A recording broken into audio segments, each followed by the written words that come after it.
स्वागत हमारे आज के इस कार्यक्रम में, जिसमें हम जानेंगे fishing, spoofing, malware, child pornography.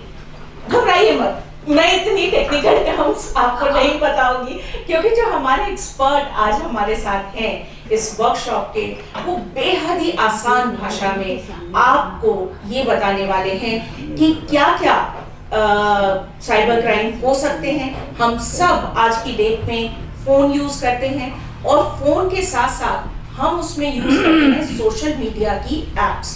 उसमें अक्सर हम अपनी लाइव लोकेशन भी अपडेट करते हैं। हमारे पास पेटीएम भी है या और भी जो मनी ट्रांजैक्शन की एप्स हैं उनको भी हम यूज करते हैं। और जब हम घर में लॉकर में या कहीं भी अपना पैसा रखते हैं तो हम उसको बड़ा संभाल के रखते हैं। पर्स है तो हम उसको आराम से रखेंगे, घर में है तो हम सबसे छुपा के रखेंगे। लेकिन जो हमारी एप्स हैं उसमें पैसा हमारा खुला रखा हुआ है, कोई भी उसको हैक करके आपका पैसा चुरा सकता है, आपको पता भी नहीं चलेगा। मैं आपको डरा नहीं रही हूं। हमारे एसआई नरेश जी आज आपको बताएंगे कि किस किस तरीके से क्रिमिनल्स आपका पैसा, आपकी आइडेंटिटी, आपकी इंपॉर्टेंट इंफॉर्मेशन निकाल के उसको मिसयूज करते हैं और आपको उन सब चीजों से कैसे सावधान रहना है।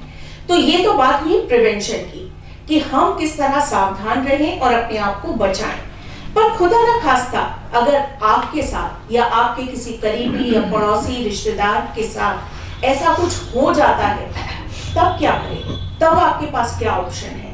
आपको पुलिस स्टेशन जाना है तो कौन से पुलिस स्टेशन जाना है, किस तरह आपको कंप्लेन करनी है, किस तरह आपको हेल्प मिलेगी, उस बारे में बात करने के लिए हमारे पास आज उपस्थित हैं श्री मुकेश आनंद जी, जो कि एक सीनियर एडवोकेट है। तो कार्यक्रम की शुरुआत करते हैं और अपने सभी गेस्ट को हम एक एक करके इनवाइट करते हैं। तो सबसे पहले मैं स्वागत करना चाहूंगी एसआई नरेश कुमार जी का। आप आइए और अपना स्थान ग्रहण कीजिए। साथ ही मैं रिक्वेस्ट करती हूँ मिसेस बानू बंसल जी से, जो कि सीनियर वाइस प्रेसिडेंट है वाव इंडिया की, कि वो नरेश जी का स्वागत करें।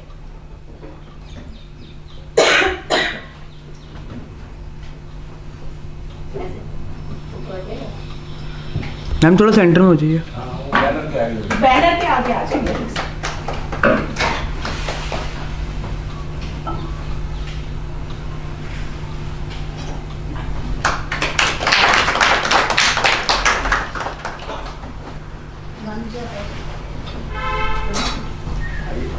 अब मैं इनवाइट करती हूँ श्री मुकेश आनंद जी को, जो कि सीनियर एडवोकेट हैं, कि वो आए और अपना स्थान ग्रहण करें। साथ ही मैं डॉक्टर पूर्णिमा शर्मा, सेक्रेटरी जनरल वाव इंडिया से गुजारिश करूंगी कि वो मुकेश जी का स्वागत पटका पहनाकर करें।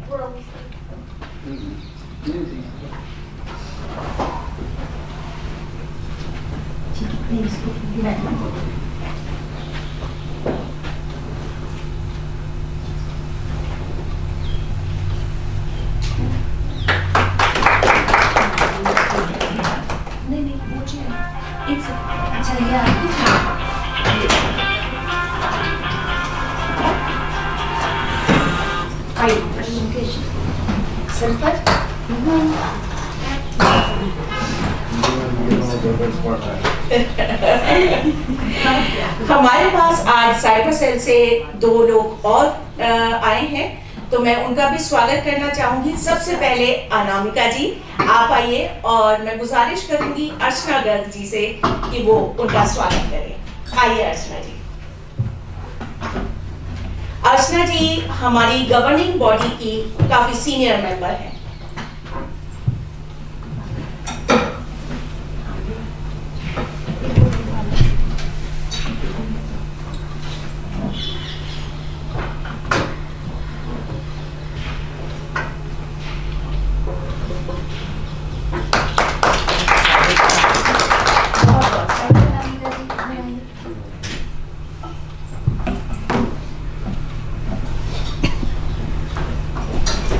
इसके साथ ही हमारे साथ हैं राकेश जी। तो मैं चाहूंगी दीपी गुप्ता जी उनका स्वागत करें। आइए डीपी शर्मा जी। दीपी शर्मा जी जी।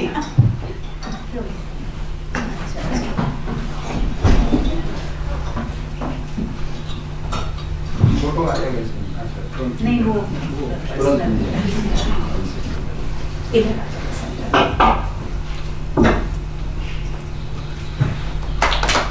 बहुत बहुत स्वागत है आपका। अर्चना जी एक चेयर बानू जी के पास को कर लीजिए। इधर ही आ जाइए। इधर कोई भी अरे इधर आइए। इस तरफ आ जाइए। आप उनकी जगह नहीं, अर्चना जी आप उनकी जगह आ जाइए। नहीं नहीं हाँ कुछ इधर आ सकते हैं सर या सबको दिखाना तो पीछे सामने वाले एक हल्का चलिए तो फिर कार्यक्रम की शुरुआत करते हैं और मैं चाहूंगी कि हम सभी बहुत ध्यान से बात सुने नरेश जी की, और कोई भी क्वेश्चन आपके मन में आए तो आप उसको कार्यक्रम के अंत में उनसे पूछ सकते हैं। बहुत इंफॉर्मेटिव वर्कशॉप होने वाली है आज की, तो पूरा ध्यान यहीं पे रखें, फोन को साइलेंट मोड पे कर दें। Thank you. और Naresh ji the floor is all yours. नमस्कार सभी श्रोताओं को, और मैं आप सभी का बहुत बहुत धन्यवाद करूंगा कि आप लोगों ने हमें इस लायक समझा कि जिस तरह का ट्रेंड चल रहा है, क्योंकि आज मोबाइल फ़ोन पर जो इंटरनेट हम लोग चला रहे हैं, मोबाइल हमारे पास सबके पास स्मार्टफोन है और हम उसको स्मार्टली यूज़ करना चाहते हैं। लेकिन मैं यहाँ ये भी कहना चाहता हूँ कि क्या हमारे पास जो स्मार्टफोन है हम उसको स्मार्टली यूज़ कर भी पा रहे हैं या नहीं कर पा रहे, ये भी एक बहुत बड़ा क्वेश्चन है। क्योंकि मेरे पास जो केस आते हैं, मैं साइबर पुलिस स्टेशन पांडव नगर ईस्ट डिस्ट्रिक्ट से बिलोंग करता हूँ और वही मेरी पोस्टिंग है, और मैं करीब 10 साल से साइबर क्राइम देख रहा हूँ। तो मेरा अपना खुद का तजुर्बा है कि हम स्मार्टफोन तो यूज़ कर रहे हैं लेकिन हम उसको स्मार्टली यूज़ नहीं कर रहे। तो सबसे पहली बात है कि अगर हमें कोई कंप्यूटर सीखना हो तो उसके लिए हमें 6 महीने ट्रेनिंग लेनी पड़ती है, लेकिन जो एक डिवाइस कंप्यूटर से 10 गुना तेज फास्ट काम करता है उसको सीखने में मिनट लगता है हमारे को। सिर्फ आप मोबाइल खरीदते हैं, एक नया सिम डालते हैं, एक पासवर्ड सेट करते हैं और उसके बाद चलाना सीख लेते हैं, जबकि वो प्रोसेसिंग की क्षमता उस कंप्यूटर से उसकी कई गुना ज़्यादा होती है। तो हमें इस चीज़ को समझना होगा कि जो डिवाइस हम यूज़ कर रहे हैं क्या हम उसको स्मार्टली भी यूज़ कर रहे हैं। मेरे पास बहुत सारे केस ऐसे आते हैं, मैं आपको लाइव उदाहरण बताता हूँ कि जैसा कि मैं अभी मैडम से डिस्कस कर रहे थे कि लोग जाते हैं कि फॉरेन ट्रेवल पे जा रहे हैं और डाल दिया कि टर्मिनल 3 के ऊपर हम लोग यहाँ से दुबई जा रहे हैं घूमने, मलेशिया जा रहे हैं या किसी और कंट्री में घूमने के लिए जा रहे हैं, तो अपनी लाइव लोकेशन शेयर करते हैं। तो ये ऐसा ही दिल्ली में एक केस हुआ था कि हुआ क्या कि एक बच्चा सुबह सो के उठा और माँ ने उसकी सेल्फी ली और फेसबुक पर अपलोड कर दी कि मेरा बेबी उठ गया है और मैं अपने बेबी को तैयार कर दूँ। उसके बाद 7 बजे उसने बच्चे की स्कूल की बस आई, बच्चे को स्कूल बस में बिठाया और वो उसको दोबारा पोस्ट कर दी वही फोटोग्राफ कि भाई ये मेरा बच्चा इस जगह से स्कूल में बस में बैठा हुआ है। अब देखिए, क्रिमिनल अगर मान लो आपका फेसबुक अकाउंट को देख रहा है तो 2 चीज तो पता लग गई उसको कि मेरा बेबी कब उठा और मेरा बेबी स्कूल जाने के लिए कब निकला घर से। तीसरी फोटो आपकी सिर्फ ये डाल दीजिए कि भाई आपका बेबी स्कूल से कब वापस लौट के आया उस स्पॉट पे, तो क्रिमिनल को ये पता लग गया कि कब वो घर से उठता है, कब वो बस में बैठता है और कब जाता है। तो ये तीनों चीजों पता करने के बाद एक बच्चे की किडनैपिंग हुई थी। मैं पुलिस स्टेशन का नाम नहीं लूंगा क्योंकि वो एक कॉन्फिडेंशियल चीजें हैं। दिल्ली का एक इलाका था, वहां से एक बच्चे की किडनैपिंग हुई और उसके बाद उनको रैंसम मांगा गया। तो आप सोचिए उस पेरेंट्स के साथ में क्या गुजरी होगी, उस बच्चे के ऊपर क्या गुजरी होगी। लास्ट में पुलिस ने बहुत अच्छा काम किया, वो बच्चा रिकवर करा, उसमें एक एनकाउंटर भी हुआ। तो आप सोचिए कि आप इस डिवाइस का इस्तेमाल करते हुए अपनी कितनी सारी इंफॉर्मेशन आप दे रहे हैं। जैसा कि मैडम बता रहे थे कि बहुत सारे केस भी ऐसे आते हैं कि पूरे परिवार ने अपनी लाइव लोकेशन शेयर कर दी, उसके बाद क्रिमिनल ने वाच किया और शाम को पता लगा रात को घर में ताला तोड़ दिया और लाख रुपए की ज्वेलरी साफ कर दी। तो सर भी बता रहे थे कि चोर को यही पता था कि उसके घर में हलवा बना था नेक्स्ट डे, यस्टरडे वो हलवा बना करके खा रहे, तो ये भी चीज पता लग जाती है। तो आप सोचिए कि आपकी जो इन्फॉर्मेशन है उसका चोर या क्रिमिनल किस तरह से इस्तेमाल कर रहा है। तो साइबर क्राइम का जो बेसिकली आप सोशल मीडिया यूज कर रहे हैं, ये बेसिकली बनाया गया था तो आपको अपने जो रिलेटिव्स हैं या आपके फ्रेंड्स हैं उनको कनेक्ट करने के लिए और मनी ट्रांसफर करने के लिए आपको एक ऐसा सोल्यूशन दिया गया है, गेटवे, जो मनी का गेटवे है, जिसमें आप दे सकते हैं पेटीएम है, फोन पे है, गूगल पे है और भी डिफरेंट बहुत सारे एप्लीकेशन है आज की डेट में।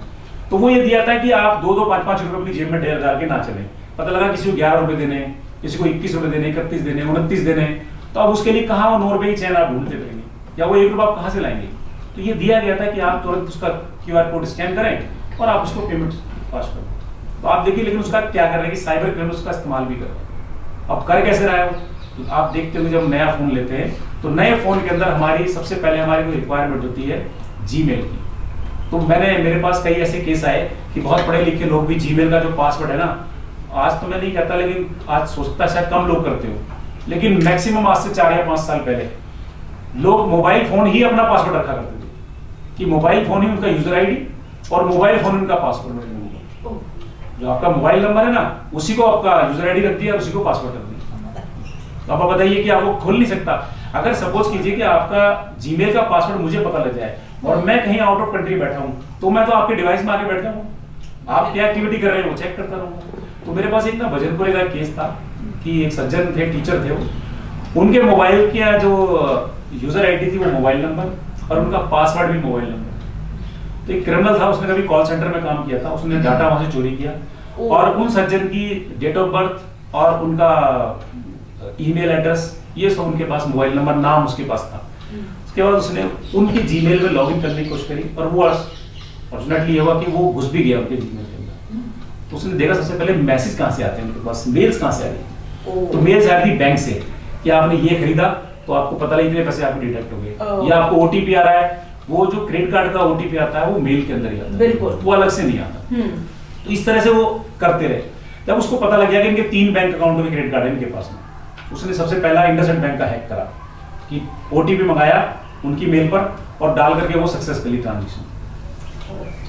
आप बताइए 11 लाख रुपए की चपत लगी उस केस के अंदर और पुलिस स्टेशन भजनपुरा में केस रजिस्टर हुए थे, 3 मुकदमे दर्ज हुए और मैंने लास्ट में उसके ट्रेल में पता करा कि उसने सबसे पहले पेयू मनी के थ्रू द्वारका में एक कार्टलैंड के नाम से एक शोरूम है, ये शायद टाटा वालों का है, तनिष्क वालों का है, वहां से ज्वेलरी परचेज की।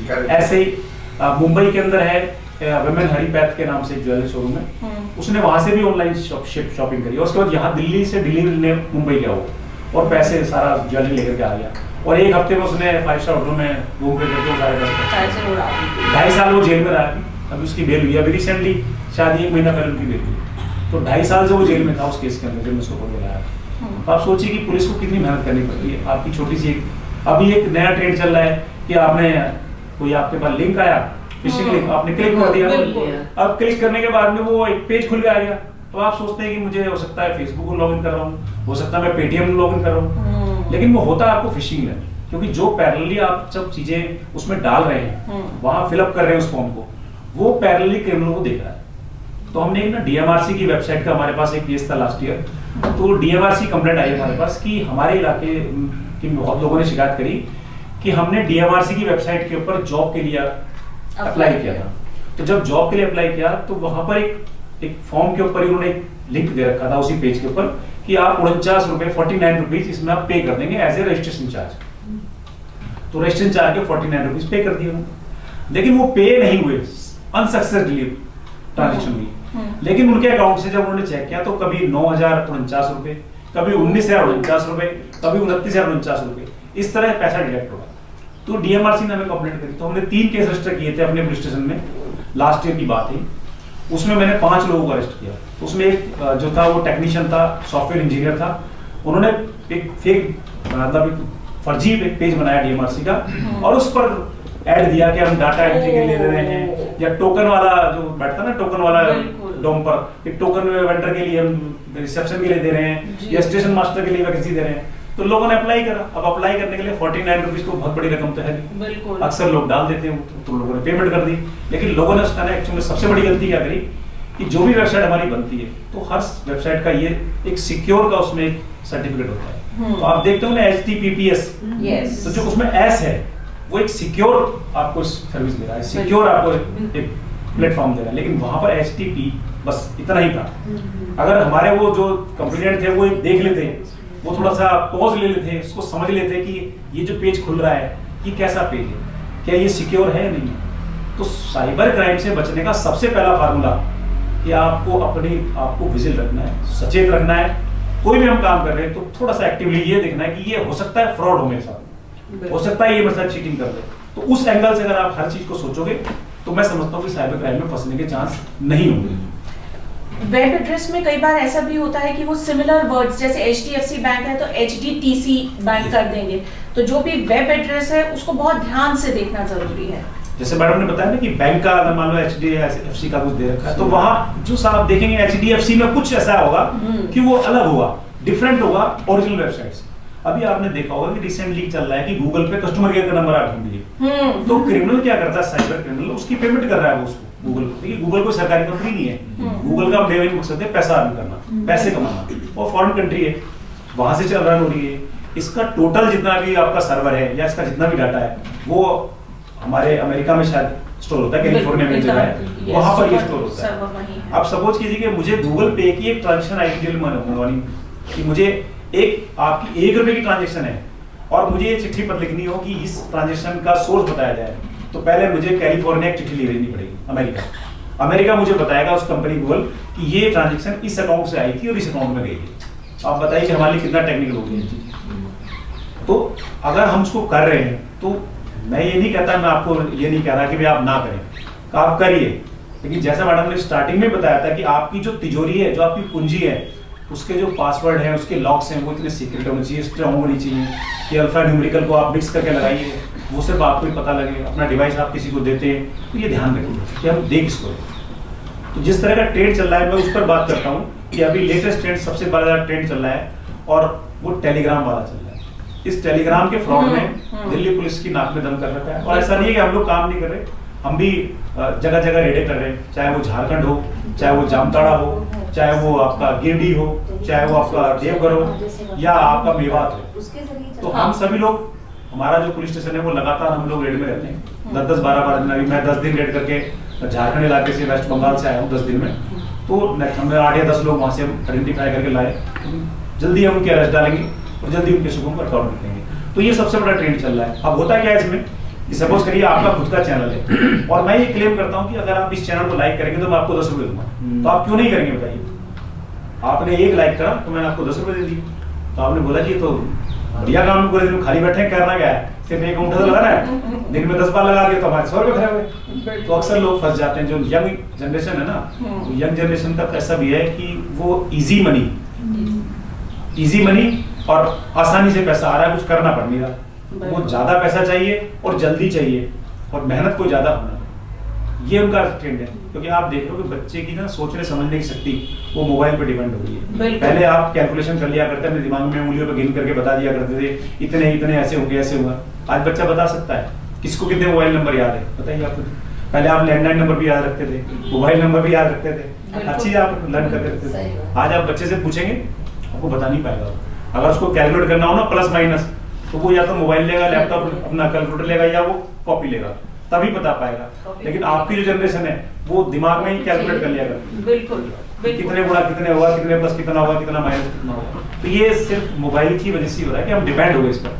तो हमें इसको यूज करना है स्मार्टली, इस पर डिपेंड नहीं होना। ये हमारी जरूरत है लेकिन हम इसकी जरूरत नहीं है, ये हमारे लिए बना है, हम इसके लिए नहीं बने हुए। आप देखिए कोने में कई बार क्या होता है कि पूरे कमरे में 4 लोग बैठे हुए हैं, घर में एक वाईफाई लगा हुआ है, चारों आपस में बात नहीं कर रहे, लेकिन आपस में व्हाट्सएप के ऊपर चैट कर रहे हैं। बिल्कुल, वो 4 कोनों से आपस में बैठ के व्हाट्सएप पे चैट कर रहे हैं। बिल्कुल होता है ये बेटे क्या खाना है तो व्हाट्सएप पे पूछ रहे हैं ग्रुप के अंदर ही। हाँ, ये देखे ना, मोबाइल खोल के बैठे हुए। तो इस तरह का ट्रेंड चल रहा है, तो इसको थोड़ा हमें निकालने की जरूरत है अपनी जनरेशन को भी ना। तो अभी मैं जैसा बता रहा था कि जो टेलीग्राम का है ना, ये सबसे ट्रेंड में चल रहा है और यंग जनरेशन इसका बड़ा शिकार हो रही है। तो थोड़ा सा आप बच्चों को अवेयर कीजिए कि कोई भी आप इंटरनेट पे पेमेंट करते हैं या आपको कोई ऑफर आता है, कोई जॉब का ऑफर आ गया, वेरीफाई कीजिए आप कि आपका ऑफिस कहाँ पर है, आप कहाँ से बोल रहे हो, आप जेन्युइन हो नहीं हो, ये सब चीजें थोड़ी थोड़ी आप वेरीफाई कीजिए। अपने किसी दोस्त से बात कीजिए। अभी क्या हुआ, एक सज्जन आए, उन्होंने बोला कि मेरे पास एक कॉल आई, सरदार जी मैंने कहाँ से कॉल आई, अमेरिका से कॉल आई। वो कह रहा जी मेरे को पुलिस ने पकड़ लिया अमेरिका में और मेरे पास ड्रग्स रखी हुई है और वो इतने पैसे मांग रहे हैं, अगर मैं नहीं दूंगा तो मुझे बंद कर देंगे। तो मैंने कहा आपने क्या करा? बोला मैंने पैसे दे दिए उसको। तो मैंने कहा आपने खुद ट्रांसफर करे? कह रहे नहीं, मैं दुकान पे गया मनी ट्रांसफर वाले के पास में। मनी ट्रांसफर वाले के पास जाने के बाद मैंने मनी ट्रांसफर वाले को बोला कि इस अकाउंट में इतने पैसे डाल दीजिए। अब आप बताइए कि ये साइबर क्राइम है या हम खुद अपने पैर पे कुल्हाड़ी मार रहे हैं या हम कुल्हाड़ी के ऊपर जाके पैर मार रहे हैं? दान कहना चाहिए। ये तो कुल्हाड़ी खुद खरीदनी है और उसके बाद उसके ऊपर पैर मारना है। कितना तो ये देखिए ना, इस तरह का मतलब हम लोग गलतियां कर रहे हैं।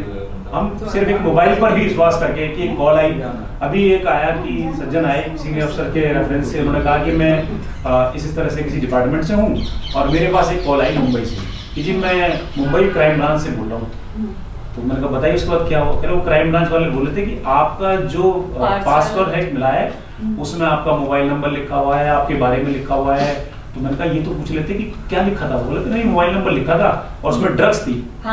बोला आपका वारंट हो गया है, नहीं तो हम आपको अरेस्ट कर लेंगे। ये तो मैंने बोला कि आप घर पे ही तो हो ना, तो बुला लेते हैं यहाँ पर मुंबई से, हम भी देख लेते कौन अरेस्ट करने आ रहा है, आप भी बुला लेते फोन करके। नहीं तो 112 नंबर आपके पास है सुविधा, उसमें करना क्या है, 112 मिलाओ, पुलिस आपके द्वार पर। तो मैंने कहा हम कोई बाहर थोड़ी है आपसे। तो मैंने फिर क्या करा उन्हें, बोला जी मैंने 4 लाख रुपए उनको पेमेंट कर दी। बताइए आप इस तरह से, ये तो साइबर क्राइम थोड़ी कोई अपने आप जानबूझ के आपने। अगर कोई कह रहा है कि मेरे माइंड में टेरर इतना हो जाता है कि आदमी सोचता नहीं, सलाह भी नहीं लेता, कर देता है। अभी क्या हुआ ना, कॉल आई, एक बुजुर्ग थे कि हम हो गए 60 या 65 साल के आसपास के, एक कॉल आई व्हाट्सएप पर। अभी जो व्हाट्सएप का जो आपका देखेंगे ना, इसका बाय डिफॉल्ट क्या है कि अगर आप कॉल को पिक करेंगे तो उसका जो कैमरे का जो चेहरा है वो आपकी तरफ ही होगा। बिल्कुल। तो उस तरह से उसने कॉल पिक कर ली। उधर एक लड़की थी, नेक थी, उसने उनके चेहरे को कैप्चर कर लिया। थोड़ी देर बाद दूसरे नंबर से बोला कि मैं YouTube से बोल रहा हूँ, आपका ये मैं अपलोड कर दूंगा और मैं फला पुलिस स्टेशन से बोल रहा हूँ, आपको अरेस्ट कर लेंगे। वो बेचारे घबरा गए, पता नहीं 1-1.5 लाख रुपए उनको पेमेंट कर दिए। ये काफी चल रहा है, काफी चल रहा है। तो मेरा कहना ये है कि आप उस स्मार्टफोन पर अगर स्मार्टली अगर यूज करते हैं, सिर्फ उस पर कैमरे पर आप उठा रख लेते, जिस नंबर को हमने सेव नहीं कर रखा, इसका मतलब हमारे को उसकी जरूरत नहीं है, उस बंदे को हमारी जरूरत है। तो पहले आइडेंटिफाई करें कि वो है कौन।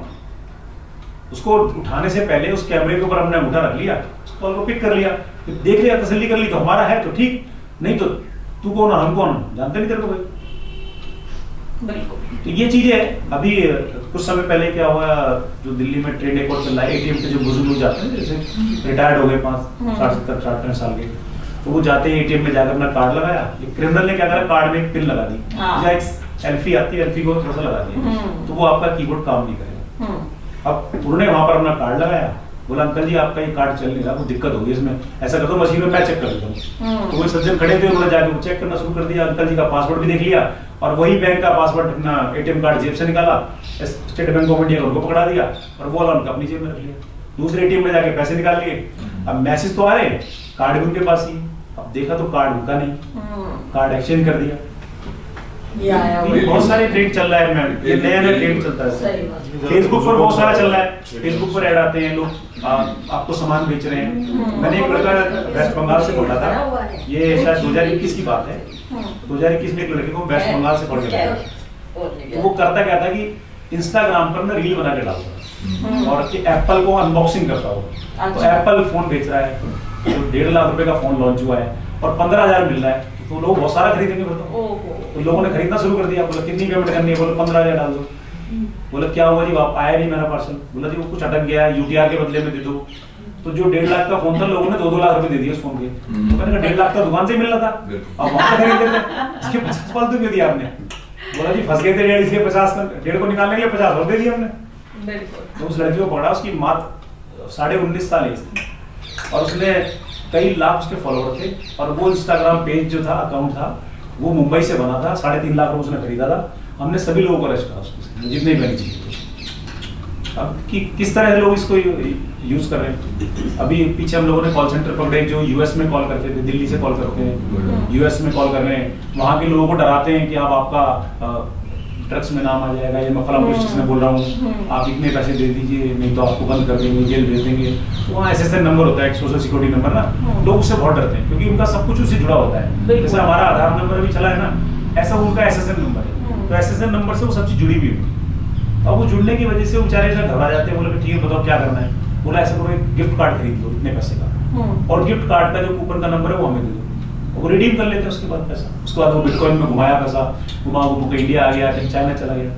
तो यार इस तरह का ट्रेंड मतलब ये क्रिमिनल यूज करता रहता है। तो बहुत सारा डाटा है वो हमारा, जैसा मैडम बता रही थी अभी, मेरे को मैडम ने बताया कि इनका बिटिया के पास मैसेज आ रहे थे कि आपके कार्ड से पैसे डिडक्ट हो रहे हैं, जबकि ये यहाँ इंडिया में बैठे हुए फॉरेन ट्रांजेक्शन हो रही है। तो उसके बारे में भी मेरा यही है कि कार्ड क्लोन हो गया या आपका डाटा कहीं चोरी हो गया या क्रिमिनल ने उसको कहीं और तरह से यूज कर लिया। ये इस तरह से चल रहा है, लेकिन अब इससे संभलना कैसे, ये भी बहुत बड़ी बात है। तो इस तरह ट्रेन में बहुत सारी चीजें, जैसे हमने वो जो कॉल वाला था, जो वीडियो कॉल वाला था, उसको सेक्सटॉर्शन के नाम से हम लोग बिल्कुल एफआईआर दर्ज करते हैं, बकायदा जी। अरेस्ट भी करते हैं। जी। वो बेसिकली वो मेवात रीजन का एक ट्रेड है, वहां से वो ज्यादा होता है। तो हम लोगों ने बहुत रेडें करी है, काफी पकड़े भी हैं, जेल में भी हैं, लेकिन अल्टीमेटली देखो कि कानून का राज है, कानून के अनुसार चलेगा। जिस सेक्शन में जितना पनिशमेंट हो और जितनी उसको रिक्वायरमेंट हो, जेसीपी जुडिशियल कस्टडी की जो भी पुलिस की, वो हम करते हैं, लेकिन अल्टीमेटली 3 से 7 साल की सजा है, उसको जेल की जेल में तो रखा नहीं जा सकता। बिल्कुल। तो ये सब चीजें हम देखते हुए लगातार एक्शन ले रहे हैं। ऐसे ही है, पेटीएम का केवाईसी अपडेट कर लीजिए, पेटीएम के लिए बोलते हैं आपको फोन आता है कि अपडेट कर लीजिए। ऐसे व्हाट्सएप हैकिंग का चल रहा है, तो व्हाट्सएप की हैकिंग के लिए कि आप अपने जो अकाउंट है उनको सिक्योर कीजिए, उसमें 2 फैक्टर ऑथेंटिकेशन होता है, आपका मेल भी होगी उसके अंदर डाल सकते हैं आप, और अपना ओटीपी के साथ या पिन के साथ रजिस्टर कर सकते हैं। इसके अलावा आपका जो फेसबुक अकाउंट है या इंस्टाग्राम अकाउंट है, उनके ऊपर भी ये फैसिलिटी दी गई है। अगर आप देखेंगे ना, उसमें तो सिक्योरिटी को एनेबल करने के उसमें फीचर दिए गए हैं। आप ये भी देख सकते हैं अपने फेसबुक के अंदर कि आपने लॉगिन करा था, उसमें एक फाइल होती है HTML फाइल, अगर आप उसको डाउनलोड करेंगे तो उस डाउनलोड फाइल के अंदर आप ये भी देख सकते हैं कि आपने वो IP एड्रेस या वो डिवाइस कहाँ यूज किया। हाँ, ये भी उसके अंदर फैसिलिटी है। बिल्कुल। ये जीमेल में भी आपका जो गूगल है, आप उसमें भी चेक कर सकते हैं कि कौन सा डिवाइस में नया जुड़ा है। उसमें तो भी वो भी आ जाता है कि आपका जो ईमेल अकाउंट है वो फलां डिवाइस से हाँ, इतने बजे लॉगिन हुआ है। अगर आप वो नहीं वही है उसको ओके कीजिए, नहीं है तो उसको वो भी आता है। एक और नरेश जी ट्रेंड चल रहा है जिसमें अभी पीछे केस आया था, न्यूज़पेपर में भी काफ़ी उसकी चर्चा रही थी कि एक बच्ची जो कि 16-17 साल की थी, उसको नौकरी का झांसा दिया और उसके बाद उसको कहा कि 3 दिन तक उसको साइबर अरेस्ट, आप टेक्निकल टर्म में बोलते हैं जी, कि लैपटॉप पे ही तुम रहोगे 24 घंटे, मतलब तुम्हें लैपटॉप के सामने ही रहना है, और फाइनली उस लड़की ने सुसाइड कर लिया था। तो हम अपने बच्चों को किस तरह से समझाएं, कैसे करें, क्योंकि ये जो एज होती है बड़ी नाजुक एज होती है। देखिए, जैसे मैडम ने कहा ना कि साइबर अरेस्ट, कि उसको हाउस में ही अरेस्ट डाल दिया, तो हम इसको वर्ड को यूज करते हैं साइबर बुलिंग, यहाँ से स्टार्ट करते हैं साइबर बुलिंग। अब साइबर बुलिंग क्या है और साइबर अरेस्ट क्या है, ये दोनों चीजें अगर देखें तो हम ये आपस में कनेक्ट भी करते हैं। साइबर बुलिंग ये है कि इनिशियली उस बच्चे को एक तरह से ट्रैप करने के लिए कुछ एक्टिविटी ऑनलाइन की गई, जहां वो बच्चा ट्रैप हो गया। पहले आपने देखा होगा कि ऑनलाइन गेम चलते थे बहुत सारे ना, हाँ। तो वहां बच्चे को ये कहा था आप ऑनलाइन गेम खेलिए, कुछ नहीं आपको फर्क पड़ेगा, इसमें खेलिए। तो पहले वो बच्चा फ्री में खेलता था, फिर उसके बाद थोड़े बहुत पैसे लगाता था, फिर बोलते कि और पैसा डालिए, बोले मेरे पैसा है नहीं, अगर बोले नहीं डालोगे तो आपके खिलाफ हम ये करेंगे, आपके घर पुलिस आ जाएगी, आपके पेरेंट्स को हम ऐसा करवा देंगे, या आपके पेरेंट्स के खिलाफ ये एक्शन होगा क्योंकि आपने इतना पैसा डेबिट हो गया, या आपके ऊपर इतना लोन बन गया हमारी तरफ से, कंपनी की तरफ से, और वो फर्जी लोन का नोटिस भी भेज दिया गया। तो जो ये वाला केस है, क्योंकि इस बच्चे के दिमाग में इतना टेरर बिठा दिया गया उस साइबर अरेस्ट से पहले कि वो इतने डिप्रेशन में आ गई कि वो कहीं कुछ बता भी नहीं पा रही थी। तो हमें अपने बच्चों को ये बताना पड़ेगा कि ये हम इंटरनेट जो यूज कर रहे हैं, इस पर जो आइडेंटिटी है वो सामने वाले की पहले एस्टेब्लिश करनी है, हमारे को एक्चुअली में है कौन। अगर आइडेंटिटी एस्टेब्लिश नहीं तो डरने की जरूरत नहीं है। और जहाँ तक वो अरेस्ट वाली बात थी, जो उसने पेमेंट भी करी, लेकिन सुसाइड भी करी, अगर हम अपने बच्चों को थोड़ा सा काउंसलिंग करके बताएंगे कि ये साइबर जो चल रहा है इसको आपने यूज करना है एजुकेशन के लिए, इसके ऊपर डिपेंड नहीं होना आपको हमेशा। हम इसके लिए ही नहीं बने हुए, हम बहुत सारे कामों के लिए बने हुए, हमें और बहुत काम है हम, लेकिन हम क्या कर रहे हैं, हमारे बच्चे क्या कर रहे हैं। जैसा मैंने सबसे पहले उदाहरण दिया था कि छोटे बच्चे को, कि बच्चा रो रहा है, दूध नहीं पी रहा, तो माँ बोलती है यूट्यूब देख ले। अब वो बच्चा 3 साल का 2 साल का यूट्यूब के ऊपर उंगली चला रहा है, उसको यूट्यूब का नहीं पता क्या है, लेकिन वो जो कंटेंट आ रहा है उस कंटेंट को बहुत ध्यान से देख रहा है, वो उसका दिमाग उस तरफ लग जाता है। आप देखो कि 3 साल के 2.5 साल के बच्चे को हमने यूट्यूब सिखा दिया, अब उसके बाद में वो कितना हमारे साथ जुड़ेगा और कितना वो ग्राउंड पे काम करेगा, क्या मेहनत करेगा, वो यूट्यूब का बन के रह जाएगा पूरी जिंदगी। वो बच्चा तो हमारा थोड़ी, वो यूट्यूब का बच्चा हो गया होता तो पूरी जिंदगी यूट्यूब खेलता रहा। तो यहाँ जो मैटर आपने डिस्कस करा अभी, इसमें थोड़ा सा अगर अपने बच्चों को बता के रखें कि भाई इंटरनेट पर आपने काम तो करना है, इसको यूज करना है, लेकिन इसको स्मार्टली यूज करें, थोड़ा सा बच्चों से काउंसलिंग करें, ज्यादा कनेक्ट रहें। अगर बच्चों को इतना कॉन्टेक्ट नहीं होना चाहिए पेरेंट्स के साथ में कनेक्टिविटी का, कि अगर कुछ ऐसा होता है तो तुरंत पेरेंट्स को बताएं कि मेरे साथ ये हो रहा है। और दूसरा, अगर आपके साथ किसी घटना भी घटती है और आपको लगता है कि हमें किसी की जरूरत की है, तो हम लोग, पुलिस आपके लिए अवेलेबल है 24 घंटे। और उस पर कौन कौन सेक्शन बनती है, वो 66 से लेकर 67 तक हमारी सेक्शंस हैं। वहां बताया गया है कि किस सेक्शन में अपराध बनता है। अगर मान लीजिए कि कोई से आप सपोज कर लीजिए कि आपने कहा जी पेटीएम से मेरे पैसे किसी ने हैक करके निकाल लिए तो 66D के अंदर आ गया वो, लेकिन उसकी जो परिभाषा है, उसकी जो डेफिनेशन है वो सेक्शन 43 में लिखा हुआ है कि ये कैसे कौन सा डिवाइस होना चाहिए और उसको किससे कनेक्ट होना चाहिए। तो डिवाइस ऐसा जो डाटा को प्रोसेस कर सके, तुरंत ही कहीं भेज सके, इमीडिएटली वो ट्रांसफर कर सके, उसकी डेफिनेशन वहाँ दी गई जी। तो इसके लिए हमारे जो पुलिस स्टेशन है वो cyber police station each district में 15 डिस्ट्रिक्ट से हमारे दिल्ली में सभी जगह पर एक पुलिस स्टेशन है, वहाँ अलग SHO है, अलग स्टाफ है और प्योरली डेडिकेटेड स्टाफ है जो सिर्फ साइबर क्राइम को ही देखता है। एक और चीज नरेश जी, इसमें टाइम की इम्पोर्टेंस काफी है कि जितनी जल्दी क्राइम हो उतनी जल्दी हम रिपोर्ट करें, तो इस बात पे आप कुछ प्रकाश डालिए। देखिए मैं बताता हूँ आपको कि ये जो हेल्पलाइन नंबर दिया है 1930 और ये हमारी एक वेबसाइट के लिए जो MHA इसको रन करता है cybercrime.gov.in, ये दोनों चीजें एक साथ में जुड़ी हुई हैं। तो जैसा आपने बताया कि सपोज कीजिए कि आज किसी के पैसे डिटेक्ट हो गए और विद इन मिनट्स उसने कंप्लेंट कर दी 1930 पे, तो ये साइबर पोर्टल करता क्या है कि उस UTR को, उस ट्रांजैक्शन को ब्लॉक कर देता है। वो पैसा जितने भी अकाउंटों में जाएगा सभी अकाउंट ब्लॉक हो जाएंगे, कोई भी अकाउंट से पैसा निकल नहीं पाएगा। और इस तरह से दिल्ली पुलिस ने कई करोड़ रुपए लोगों के वापस करवाए। जहां तक मैं अपने डिस्ट्रिक्ट की बात करूं तो 10 या 15 करोड़ रुपए हम लोगों के रिफंड करा चुके हैं 2 साल। तो ये सिस्टम बड़ा फास्ट काम करता है और बड़े अच्छे से काम करता है। इसमें कोर्टें भी हमारी मदद करती है और MHA भी हमारी हेल्प करता है और इवन की बैंक भी हमारी बहुत हेल्प करते हैं। तो ये सभी सिस्टम का ना एक मिला जुला समन्वय के आधार पर चल रहा है और पैसा रोकने में बहुत ज्यादा कारगर है। तो 1930 ये हेल्पलाइन नंबर है और cybercrime.gov.in ये हमारी वेबसाइट है। फाइनेंशियल फ्रॉड के लिए 1930 ही है। बिल्कुल। तो अगर कभी भी आपको लगता है कि आपका कुछ फ्रॉड हो रहा है आपके साथ या पैसा आपका गलत जगह ट्रांसफर हो रहा है, तो बिल्कुल मत सोचिए, तुरंत 1930 पे पहले कॉल कीजिए और वहां से आपको पूरी जानकारी मिलेगी, आपको सहायता मिलेगी कि आगे आपको क्या करना है और आपके पैसे वापस आने के चांसेस बहुत बढ़ जाएंगे। यहाँ 2-3 से और हैं कि जैसे कि अभी चल रहा है कोई लॉटरी का स्कैम चल रहा है, कोई कौन बने करोड़पति अभी रिसेंटली चल रहा है। तो ऐसे फेक जो अगर आपको कोई एडवर्टाइजमेंट आता है या जॉब का आ रहा है, बच्चे अक्सर जॉब के चक्कर में ज्यादा फंस जाते हैं। तो मैंने कई जॉब कॉल सेंटर पकड़े, इसके पीछे रेड करी हम लोगों ने, इंटरनेशनल भी करें, ये भी करें। तो आप देखें ना कि हम अपने बच्चों को सिर्फ ये बताएं कि अगर आप इंटरनेट पर कोई चीज सर्च कर रहे हैं तो उसको सच मत मानिए, उसको काउंटर जरूर चेक कीजिए, उसको क्रॉस चेक कीजिए, उसको देखिए कि ये एक्चुअली जो कह रहा है वो ठीक कह रहा नहीं कह रहा।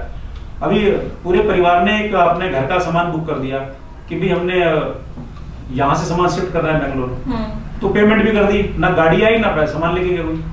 तो हमें ये तो देखना चाहिए, हमारे बराबर टेम्पो खड़े हुए हैं, हम उसको नहीं कह रहे भाई सामान ले जा, आसपास में दुकान है बोले उसको नहीं पूछ रहे हम एक ऑनलाइन विश्वास करते हैं, गूगल पे ढूंढा और पेमेंट कर दी। लोगों ने अमरनाथ यात्रा के लिए लोगों ने हेलीकॉप्टर की बुकिंग कर दी, उसकी पेमेंट कर दी, उसके बाद में ट्रेन का टिकट कर दिया, बस का टिकट कर दिया। हमें ये तो वेरीफाई करना चाहिए एक्चुअली ये साइट जेन्युइन है या नहीं है, ये लोग जेन्युइन है या नहीं है। उनसे 2-4 क्वेश्चन तो पूछिए कि आपका ऑफिस कहाँ पर है, कितने लोग हो, कहाँ से आते हो, आपका डायरेक्टर कौन है, कितने ट्रांसफर करा चुके हो, यहाँ से कोई कराया या नहीं कराया।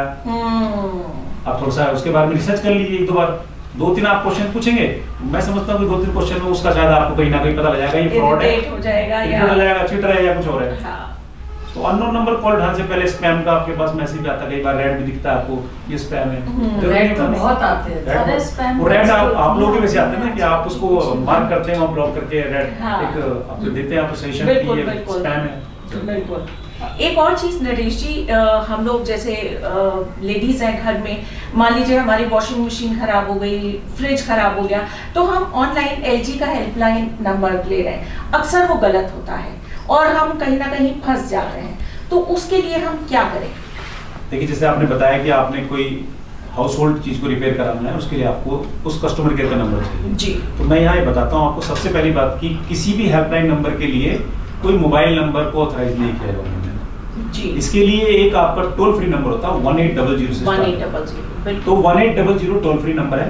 आप 1800 के बाद में जो डिजिट होती है ये आपको देगा पूरा वो उसको ही कॉल करना है। अगर आपने किसी मोबाइल नंबर को कॉल किया तो मैक्सिमम आपको फंसने की संभावना 101% है, क्योंकि मोबाइल नंबर को किसी कस्टमर केयर के लिए ऑथराइज नहीं किया गवर्नमेंट ने। 1800 जो आपका टोल फ्री नंबर है वही इसके लिए एप्लीकेबल है और उसी को आपको कॉल करना चाहिए, चाहे वो बैंक का हो चाहे वो किसी और सर्विस के लिए हो। जी। और एक चीज़ तो और भी देखने में आई है गूगल का, जो हमने खुद एक्सपीरियंस किया है, कि वो हर बार आपको सुनता है। आप डिपेंड करता है कि आपने क्या क्या परमिशन उसको दे रखी है। अगर आपने सोच समझ के परमिशन नहीं दी है, तो अभी जैसे हम बात करें, मान के चलिए कि हमें घूमने जाना है, कनॉट प्लेस जाना है, तो कनॉट प्लेस के बहुत सारे, आप यहाँ इस रेस्टोरेंट में खाना खाइए, इस रेस्टोरेंट में, वो सब आपके सामने खुल जाएंगे। तो गूगल आपको हर वक्त सुनता है अगर आपने परमिशन सही ढंग से नहीं दी है। कौन सी परमिशन देनी है, कौन सी नहीं एप्लीकेशंस को। देखिए ये तो क्या है ना कि जो चीज़ें बेच रहे हैं, कोई भी डाटा आपको फ्री में नहीं मिलता, लेकिन ये सब आपको फ्री में दे रहे हैं। आप बताइए कौन सी एप्लीकेशन के लिए आपको पेमेंट लेते हैं? लेते किसी के लिए? सारी फ्री एप्लीकेशन है, लेकिन उसके बदले क्या लेते हैं आपसे? आप उसकी परमिशन में चेक कीजिए कि आपकी गैलरी ले ली, आपके सारे कॉन्टेक्ट नंबर ले लिए। एक्चुअल में आप उनके लिए एक समझ लीजिए कि मॉड्यूल है बिजनेस का, और आप उनको प्रमोट कर रहे हैं। आप उनके एम्प्लॉई एक तरह से, बिना वेतन के, यानी कि बिना पैसा दिए आप उनके एम्प्लॉई हैं और उनका प्रचार कर रहे हैं। मोबाइल नंबर, उनको मोबाइल नंबर चाहिए, तो उन्होंने एक एप्लीकेशन बना दी, आपने डाउनलोड कर दिया, आपके में 5,000 हैं, 2,000 के 4 हैं, 50,000 मोबाइल नंबर मेरे पास अपने आ गए, मैं कहीं गया नहीं, मेरी एप्लीकेशन को किसी। और ये डाटा, ये जो युग है ना, ये जनरेशन चल रही है, ये डाटा की है। इसके बाद डेटा है, वो लड़ाई वो किंग है। तो डेटा कलेक्शन का जो काम है वो सबसे ज़्यादा देखिए गूगल के पास जा रहे हैं, फिर मेटा के पास जा रहे हैं, या इसके अलावा व्हाट्सएप के पास जा रहे हैं। तो डाटा तो जा रहा है ना सारा, तो ये डेटा सारा कलेक्ट करते हैं, उसका मार्केटिंग करते हैं, क्योंकि इनको फ्री में तो कुछ देना नहीं है ना। हमारा जो हमसे ले रहे हैं वो हमें ही दे रहे हैं उल्टा, यानी कि डाटा आपसे लिया और उसके बाद आपको बता दिया कि आपने सर्च क्या किया था। तो एआई जो आर्टिफिशियल इंटेलिजेंस है, ये उसके थ्रू काम कर रहा है कि आपका जो कहने का मतलब आपका जो टेस्ट है, आपने सर्च करा के पीमा के मुझे शूज लेने हैं, या मुझे, उसके बाद देखिए आपको जूतों के ऐड आने शुरू हो गए। आपने कोई यूट्यूब पे अगर एक सपोज कीजिए कोई गाना सर्च कर लिया, उसके बाद देखो उसी से आपको गाने से मिलेंगे। तो ये एआई से, अभी आपने देखा होगा कि रिसेंटली डीप फेक के बारे में भी एक डीप फेक तो बहुत एक रिसेंटली एक नया ट्रेंड चला है डीप फेक वाला। तो इस पर भी देखिए काम करने की जरूरत है। अभी मेटा के साथ में दिल्ली पुलिस की मीटिंग थी, पुलिस हेडक्वार्टर के अंदर, उस पर काफी चर्चा की गई है, उसके लिए कुछ सोल्यूशन लेकर के आ रही है पुलिस। रश्मिका मंदाना की वो फोटो की गई थी जी, तो उस पर भी पुलिस काम कर रही है। लेकिन देखिए टेक्नोलॉजी आ चुकी है, हम लोग भी थोड़ा सा अवेयर कम है उसके बारे में। ये तो वो हो गया कि हमारे को प्लेन पहले मिल गया और हमें लाइसेंस अब बाद में मिलेगा। हमारे लिए प्लेन पहले आ चुका है, लाइसेंस अभी बाद में आएगा। तो अभी हम प्लेन उड़ा रहे हैं बिना लाइसेंस के, तो हम वो लोग हैं अभी, तो लाइसेंस हमारा बनने में थोड़ा टाइम लगेगा अभी। ये चीज़ चल रही है। ऐसे ही है कि अगर आप कोई कॉल करता है, आपको पूछता है आपको ये एप्लीकेशन डाउनलोड कर लीजिए। कभी कभी क्या होता है ना, आपने रिमोटली कोई एप्लीकेशन डाउनलोड कर ली, बहुत सारी एप्लीकेशन है, टीम व्यूवर है, आपका क्विक सपोर्ट है, अल्टा व्यूवर है, ये बहुत सारी रिमोट की एप्लीकेशन है। तो ये क्या करती है कि आपके फोन का पैरेलली सारी स्क्रीन शेयर कर देती है। अब जो आप कर रहे हो वो सामने करने आपको देखता रहता है। तो ये सब चीज़ें ना थोड़ी सी अवेयर करने की आवश्यकता है कि पब्लिक को, कि हम फोन पर क्या कर रहे हैं, क्या हमें करना है, क्या नहीं करना है। डू एंड डोंट्स का हमें पता होना चाहिए।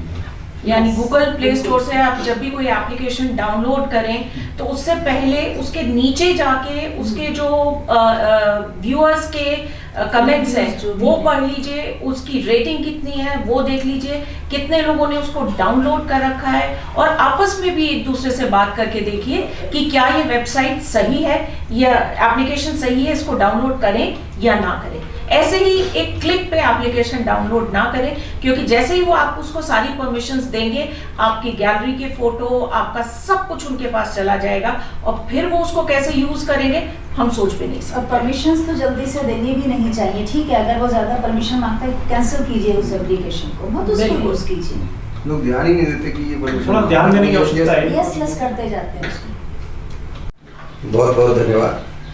सबसे पहले मैं इस संगठन के जितने भी पदाधिकारी हैं, विशेष रूप से पूर्णिमा जी और वीना जी और बानू जी को, बानू जी के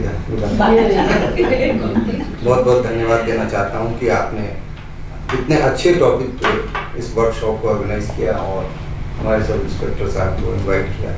तो उन्होंने बहुत प्रैक्टिकल एग्जाम्पल्स आपको बताए, और इस बात में कभी भी कहीं भी दो मत नहीं है कि जो यूज़र है, एंड यूज़र है, जो मोबाइल के हैं या कंप्यूटर के हैं, जो हम सब हैं, आज तो कोई ये कह ही नहीं सकता कि मोबाइल नहीं है, तो हम सब उसके यूज़र हैं। हमें अवेयर रहना चाहिए। जो भी सिस्टम आप यूज़ करते हैं उसके रिगार्डिंग अवेयरनेस तो ज़रूर होनी चाहिए। मैं ये जो साइबर क्राइम है इसको 3 पार्ट में चाहता हूँ कि आप उसको समझें और किस पार्ट में आप फॉलो करते हैं उस तरह से आपको प्रिकॉशंस लेनी चाहिए। देखिए, इसमें जो पहली तरह का क्राइम है वो इंडिविजुअल का है। इंडिविजुअल का मीन्स आपकी रेपुटेशन, आपकी, जैसे मैंने बताया कि क्या आप यूज़ करते हैं। जैसे आप एक शू का कहीं भी अमेजन पे देखेंगे तो आपके फेसबुक पे वो आने लगे, सिर्फ अमेजन पे ही नहीं, वो आपके फेसबुक पे भी, आपके व्हाट्सएप पे भी आएगा। तो आपको ये चीज़ समझनी है कि आपका फ़ोन नंबर कहाँ कहाँ और इंटरेस्ट शेयर हो गया। आप सिंपल एग्जाम्पल देखेंगे इसका, तो इसका मतलब प्राइवेसी नाम की कोई चीज़ वहाँ पे नहीं है जहाँ आपने अपने इंटरेस्ट को पब्लिक कर दिया। दूसरा एग्जाम्पल उन्होंने दिया कि जैसे अश्लील कॉल आ जाते हैं, आप फेसबुक पे अगर हैं और आपकी अच्छी खासी वो है, हमारे पास भी आते हैं कि आप फ़ोन नंबर दीजिए, हम आपसे व्हाट्सएप पे बात करेंगे, कॉल करेंगे, और बहुत टेम्पटिंग होता है। यूजुअली लोग दे देते हैं और उसके बाद जो उनके साथ होता है वो किसी को बता भी नहीं पाते, क्योंकि वो इतना, मतलब अगर आप एक रेप्यूटेड पर्सन है तो आप वो कंप्लेन भी पुलिस स्टेशन पे जाके बहुत एम्बैरेसिंग सिचुएशन हो जाती है। तो ये तो एक इंडिविजुअल लेवल पे हो गया जो आपके व्यक्तित्व से संबंधित है, जहाँ आप सोशल साइट्स पे जाते हैं। दूसरा फाइनेंशियल एस्पेक्ट है, जो फाइनेंशियल आप जैसे पेटीएम यूज़ करते हैं या फ़ोन पे यूज़ करते हैं, तो उसके लिए उसमें से पैसे उड़ाने का, या क्रेडिट कार्ड यूज़ करते हैं, उसमें से पैसे उड़ाने का क्या मतलब वो प्लान करते हैं, किस तरह से इसमें से पैसे उड़ाएंगे, इससे लिंक क्रिएट करते हैं वो। जैसे सर ने बताया, मैं भी एक बार इस पे फंसते बच गया। मुझे अपने फ्रेंड के लिए गंगाराम हॉस्पिटल का वो बुक करना था, तो मैंने उसमें चेक किया तो उन्होंने कहा ये वेबसाइट है, सबसे पहले वही आया, और उसमें बोला कि फ़ोन पे 5 रुपये आपको पे करने हैं और इसका पासवर्ड डालिए। तो मैं तो समझ गया कि ये तो हो ही नहीं सकता गंगाराम का। तो खैर एनीवे, उसके बाद मुझे उनका कॉल आया कि अरे आपने डाउनलोड कर लिया, आप कुछ कर नहीं रहे इसमें, आपने फ़ोन नंबर डाला है, आपने पैसे कहाँ जमा किए। मैंने कहा पैसे तुम बाद में लेते रहना मुझसे। तो ये जो फाइनेंशियल एस्पेक्ट है, यहाँ पे आपको बहुत केयरफुल रहना है, क्योंकि आप ये बात देखिए कि जिससे आप फाइनेंशियल ट्रांजैक्शन कर रहे हैं वो आपको कैसे जानता है, उसकी आइडेंटिटी, आप पेमेंट कैसे करते हैं, इंडिविजुअली तो कर नहीं रहे, if you are at a remote place आप उसको देख नहीं पा रहे, तो आपका फ़ोन नंबर है, आपका ईमेल है और आपका पासवर्ड है और आपके अकाउंट का एक्सेस है। आप उसके लिए बस इतने ही, इतनी जानकारी अगर किसी के पास है तो वो मुकेश आनंद छोड़ के पूर्णिमा हो गया।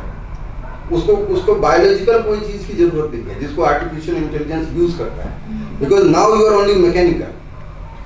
ह्यूमन बीइंग मैकेनिकल नहीं है। जैसे सर ने कहा कि मोबाइल हमारे यूज के लिए है, हम मोबाइल के यूज के लिए होकर रह गए हैं, और यही रूट कॉज है क्राइम होने। तो अगर आपके अकाउंट में पैसा है, होगा ही, कुछ ना कुछ तो होता ही है, तो आपको ये अलर्ट रहना है कि इसको निकालने के लिए जिन जिन चीज़ों की जरूरत है वो मैं किसी को शेयर नहीं करूँगा। अगर आप बैंकों के मैसेजेस देखेंगे तो उसमें लिखा होता है कि ये चीज़ें बैंक भी आपसे नहीं पूछती। अगर आपने ध्यान दिया होगा कि आप अगर बैंक में एटीएम के लिए अप्लाई करेंगे तो आपको नहीं देगा वो, पहले दिया करते थे, वो पोस्ट से आपके घर आएगा। बिल्कुल। और वो सीवीवी नंबर होता है जिसको डालने पे भी आप उसमें देख नहीं सकते कि कौन सा नंबर डाला है। तो आप ये समझिए कि कितनी सिक्योरिटी की आपकी तैयारी की जा रही है, और वो आप किसी को दे देते हैं। किसी ने मान लो क्लिक कर लिया आपके क्रेडिट कार्ड का सीवीवी नंबर, उसका क्रेडिट कार्ड नंबर कर लिया, फोन का एक्सेस है आपका, मान लीजिए ऑफिस में कोई है जो ओटीपी देख सकता है, तो आपके एक्सेस में वो पूरा ट्रांजेक्शन कर लेगा। बिल्कुल। तो आपकी आइडेंटिटी बस इतनी ही चीजें हैं, वो आपका क्रेडिट कार्ड है, आपके सीवीवी नंबर है और आपका ओटीपी है। और अगर उसने आपका ईमेल हैक कर लिया तो ओटीपी भी उसको मिल जाएगा उसके ईमेल। तो फर्स्ट पहले यू शुड अंडरस्टैंड कि who am I for a stranger. आप उसके लिए कुछ भी नहीं है, मुकेश आनंद नहीं है, लीना जैन नहीं है, आप उसके लिए मोबाइल नंबर है, सीवीवी नंबर है, कार्ड नंबर है और ईमेल है। You have become merely a commodity। ठीक, the moment you put your hand on phone you are merely a commodity। तो अगर आप अपने अलर्टनेस को इस लेवल पे रखें कि मैं एक सिर्फ कमोडिटी हूं अगले के लिए जो मेरा पैसा निकाल सकता है, उसको ये नहीं पता कि ऐसा ही है। ऐसा नहीं कि पुलिस वालों के साथ नहीं होती, उनके साथ भी फ्रॉड हो जाता है। जो बड़े बड़े अफसर हैं उनको इतना ध्यान नहीं रहता, वो बिलीव करके चलते हैं, जो खासकर इंडिया या कहीं भी एक आप बेसिकली बिलीव करते हैं। लेकिन बिलीव के लिए जैसे लॉ में कहते हैं आपका बेसिक जो उसकी क्वालिफिकेशन वो होना चाहिए कि वो आइडेंटिटी है। जैसे हम लोग कभी कभी एडवाइस करते हैं व्हाट्सएप पे, लाइव में करते हैं, तो हम ये जरूर कहते हैं कि एक बार आप जरूर आइए, एक बार मैंने इनसे बात कर ली, उसके बाद मैं उसे व्हाट्सएप पे करता हूँ, आई एम सिक्योर। पर जिस आदमी को आप बिल्कुल ही नहीं जानते, उसकी आइडेंटिटी एस्टैब्लिश नहीं है, आप जानते ही नहीं कि वो है भी कि नहीं है, कि वो भी एक कंप्यूटर है, वहां पे आपको इस तरह की कोई भी आइडेंटिटी अपनी भी डाइवर्स नहीं करनी। ये पहला स्टेप। तीसरी जो एक तो फाइनेंशियल टाइप हो गया, इंडिविजुअल टाइप हो गया, तीसरा इंस्टीट्यूशनल होता है। अभी मैं उसी की जानकारी इसमें से निकाल रहा था। इंस्टीट्यूशनल जो होता है अभी इंडिया में इतना हुआ नहीं है, लेकिन विदेशों में चूंकि वहां पे लोग बहुत पहले इन चीजों पर पूरी तरह डिपेंड हो चुके थे। हमारे पास एक एडवांटेज ये है, जैसे सर ने बताया, अभी भी वहां पे क्रेडिट कार्ड में OTP नहीं आता, यहाँ भी नहीं आता था। हम खासकर जब हम लोगों के पास क्रेडिट कार्ड आई थिंक 2005-06 में आ गया था, और ये ATM वगैरह बहुत कम लोग यूज करते थे, पर उस समय OTP नहीं हुआ करता। It is subsequent development. आपको सिर्फ अगर आपका किसी ने कार्ड ले लिया, वो पूरी ट्रांजेक्शन कर सकता है, उस पर सिग्नेचर मार देगा, एक्सेप्ट पे करना था, देयर वाज नो सिक्योरिटी। वहाँ अभी भी नहीं है, इसलिए इंडिया के भी क्रेडिट कार्ड अगर वहाँ के लिए इनेबल हो, अगर आप इस तरह के कार्ड यूज करते हैं, तो मैं आपको ये जरूर सजेस्ट करूंगा कि आप उसका जो ऐप है बैंक का, वो जरूर डाउनलोड करें, जो उसका ऑफिशियल ऐप है, जैसे पंजाब नेशनल बैंक का है, यूको बैंक, स्टेट बैंक, वहाँ पे उनको सेटिंग्स में आप जा सकते हैं कि एक बार में कितना ट्रांजेक्शन हो सकता है। यूजुअली आप जानते हैं कि आपको कितनी जरूरत है। आजकल आ गया है कि आप टैप करके भी पेमेंट कर सकते हैं, उसमें पासवर्ड की जरूरत नहीं होती, उसमें भी उसका लिमिट आप सेट कर सकते हैं, 1000 रुपये, दिन में 2 बार ट्रांजेक्शन कर सकते हैं। तो ये सारी चीजें वहाँ पे बैंक ने प्रोवाइड कर रखी है, जिसको आप कभी भी अगर आपको जरूरत है, आप अपने मोबाइल पे जाइए, इनेबल कर दीजिए कि आज मुझे 10,000 की जरूरत है। तो ये इंडिविजुअल टाइप है। तीसरा इंस्टीट्यूशनल होता है। इंस्टीट्यूशनल में जो फेमस एग्जांपल मैलवेयर का है, ये global cyber crime committed in 2017। इसमें क्या हुआ था कि जिन डिवाइसेस पे ऑफिसेस काम करती हैं, उसके सारे चीजें उन्होंने हैक कर ली। अब उसमें लॉगिन नहीं कर पा रहे थे, सारा काम रुक गया, और उन्होंने कहा इतने पैसे दो तो हम आपको वापस कर देंगे। एम्स का 2 बार हुआ है, 2 बार जी, 2 बार हुआ है। इसमें WannaCry ransomware attack hit 2,30,000 computers, 150 countries, और उन्होंने मैसेज किया कि मुझे बिटकॉइन में पे करिए, तभी हम आपको ये एक्सेस देंगे। 4 बिलियन का फाइनेंशियल लॉस हुआ है। 4 बिलियन मीन्स बहुत ज्यादा हो गया, 4,000 के करीब, करोड़ के करीब रुपीज में अगर आप कन्वर्ट करें तो मल्टीप्लाई हो जाता है उनको।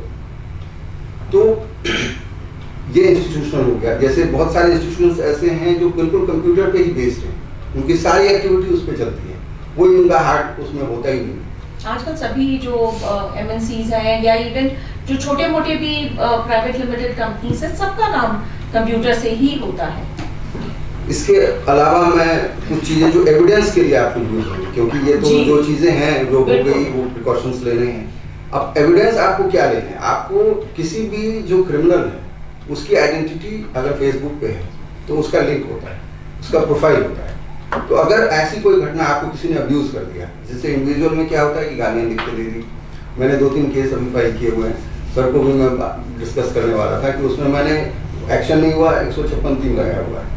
क्यों कि कैसे आप बताएंगे पुलिस को, क्योंकि क्या होता है कि वो उसको खत्म कर देते हैं। आजकल एक वहाँ पे फेसबुक पे है कि आप एंड कर सकते हैं अपना प्रोफाइल, फिर वो विजिबल ही नहीं होगा। सपोज आपके साथ कोई क्राइम होता है और आपने देखा कि हो गया, तो आपको इमीडिएटली उसकी कॉपी कर देनी है, जो भी लिंक है, जो भी उसकी ID का लिंक है, वो वहाँ पे होता है। आप जाएंगे, उसको क्लिक करेंगे तो आपको वो मिल जाएगा। वो आप एक जगह सेव करके रखिए। कोशिश करिए कि अपने फोन में एक नोटबुक रखें। एक नोटबुक आता है, एक ऐप है जो आप डाउनलोड करके उसमें जो भी आपको कहीं भी लगे कि ये फ्रॉड हुआ है, तो उसका लिंक आप उसमें रख सकते हैं। क्योंकि पुलिस को आप अगर बताएंगे यहाँ से हुआ है, तो वो कहेंगे आप बताइए कैसे हुआ है, और अगर उन्होंने वहां से उसको गायब कर दिया, अगर उसको डाउट तो आपके पास कोई प्रूफ नहीं होगा। और इतनी ब्राउजिंग हम करते हैं कि आप पीछे भी जाए तो आपको पता नहीं चलेगा मैंने कब कहाँ क्या किया। You'll be surprised, कभी आप अपना एक्टिविटी निकाल के देखें फेसबुक का कि आपने क्या क्या काम किया है, यू बी सरप्राइज कि इतना काम अगर आप अपने फील्ड में करते जितना हमने ब्राउजर में कर दिया जितना ब्राउजर में कर दिया, और जैसे कहा है ना कि दूसरे के लिए काम कर रहे हैं, हम उसको प्रमोट कर रहे हैं, लेकिन हमने अपने लिए नहीं किया। तो आपको ये जरूर ध्यान में रखना है कि जो जैसे हमारी एक आइडेंटिटी है, ऐसी ही उसकी आइडेंटिटी है जो ये काम कर रहा है। अब आइडेंटिटी कैसे एस्टेब्लिश होती है? एक इंटरनेट कनेक्शन होगा, हर इंटरनेट कनेक्शन के लिए आपको आइडेंटिटी प्रूफ देना होगा, फेक हो या ओरिजिनल, कुछ ना कुछ होगा। दूसरी, हर डिवाइस का एक आइडेंटिटी होता है, आईपी एड्रेस होता है, फोन का IMEI नंबर होता है। बिल्कुल।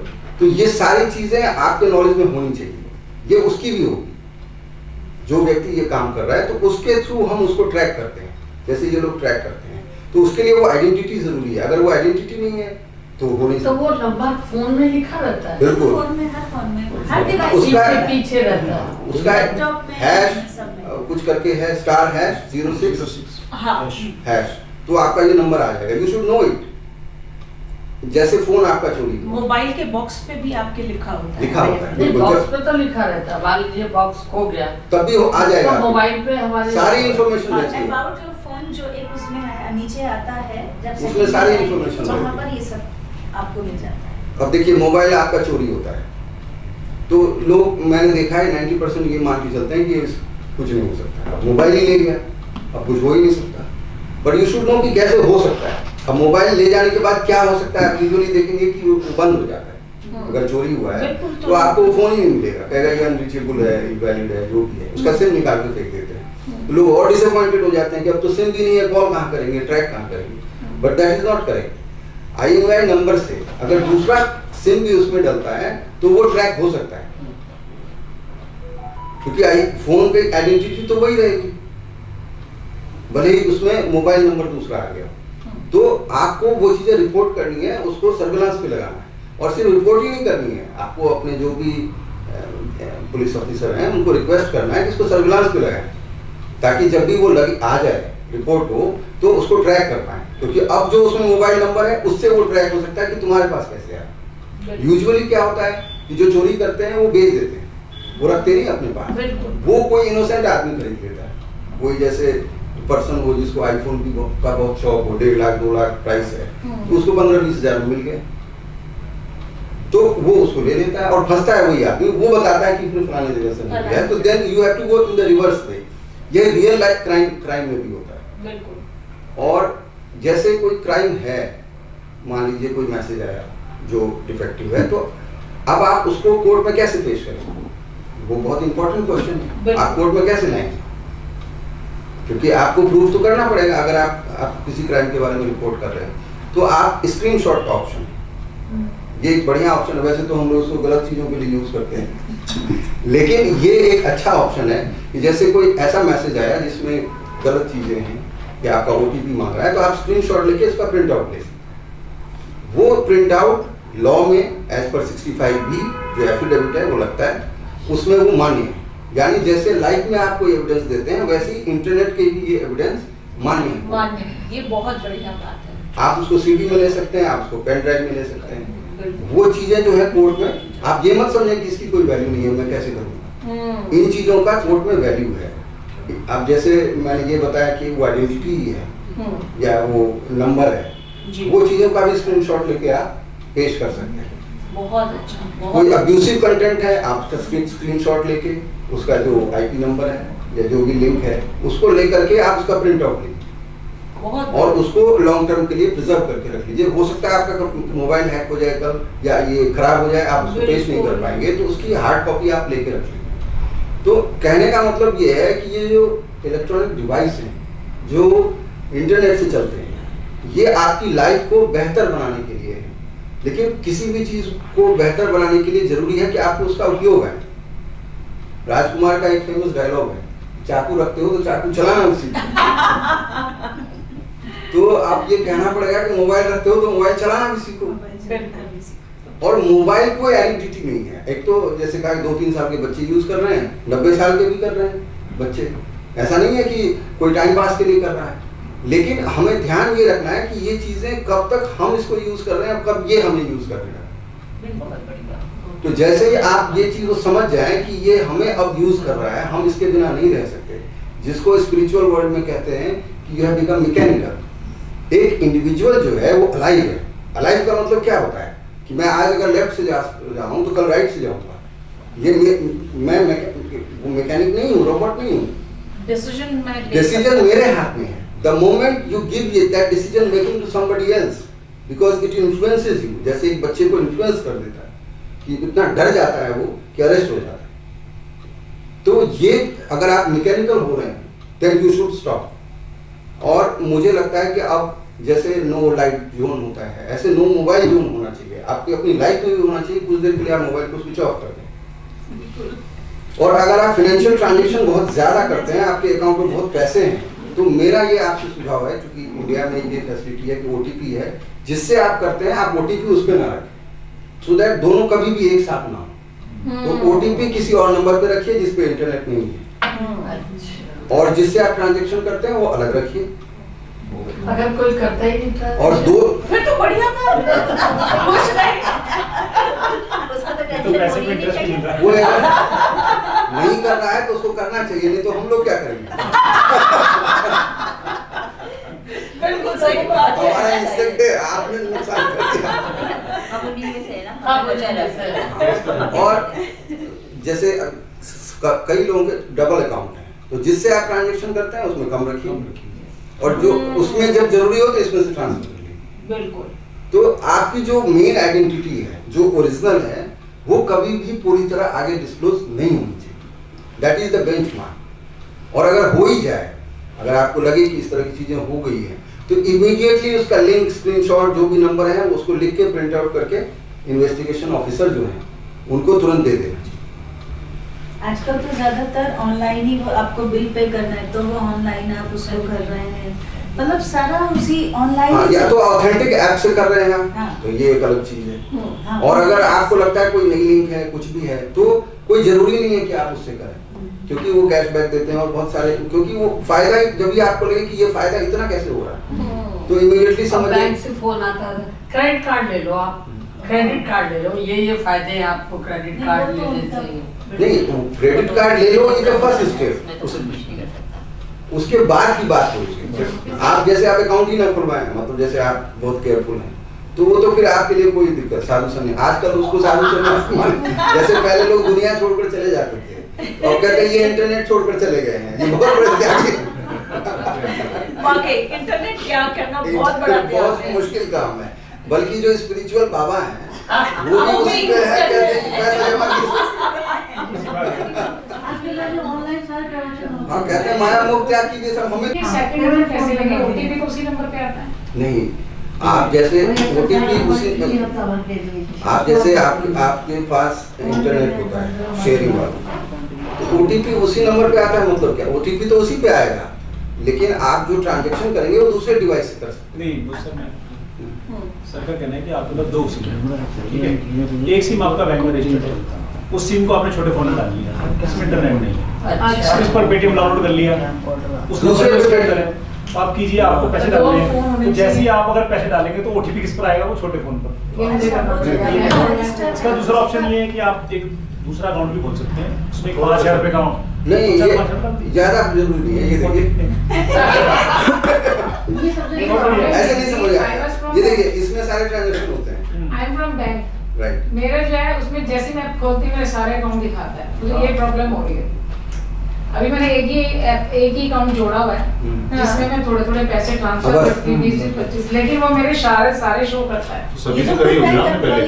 बैंक में तो मैंने ना मोबाइल नंबर तो रजिस्टर्ड है, मोबाइल नंबर रजिस्टर्ड है बैंक में, एक ही नंबर रजिस्टर्ड है, इसीलिए मेरे सारे ऐसा वो होगा। आप चेंज कर सकते हैं।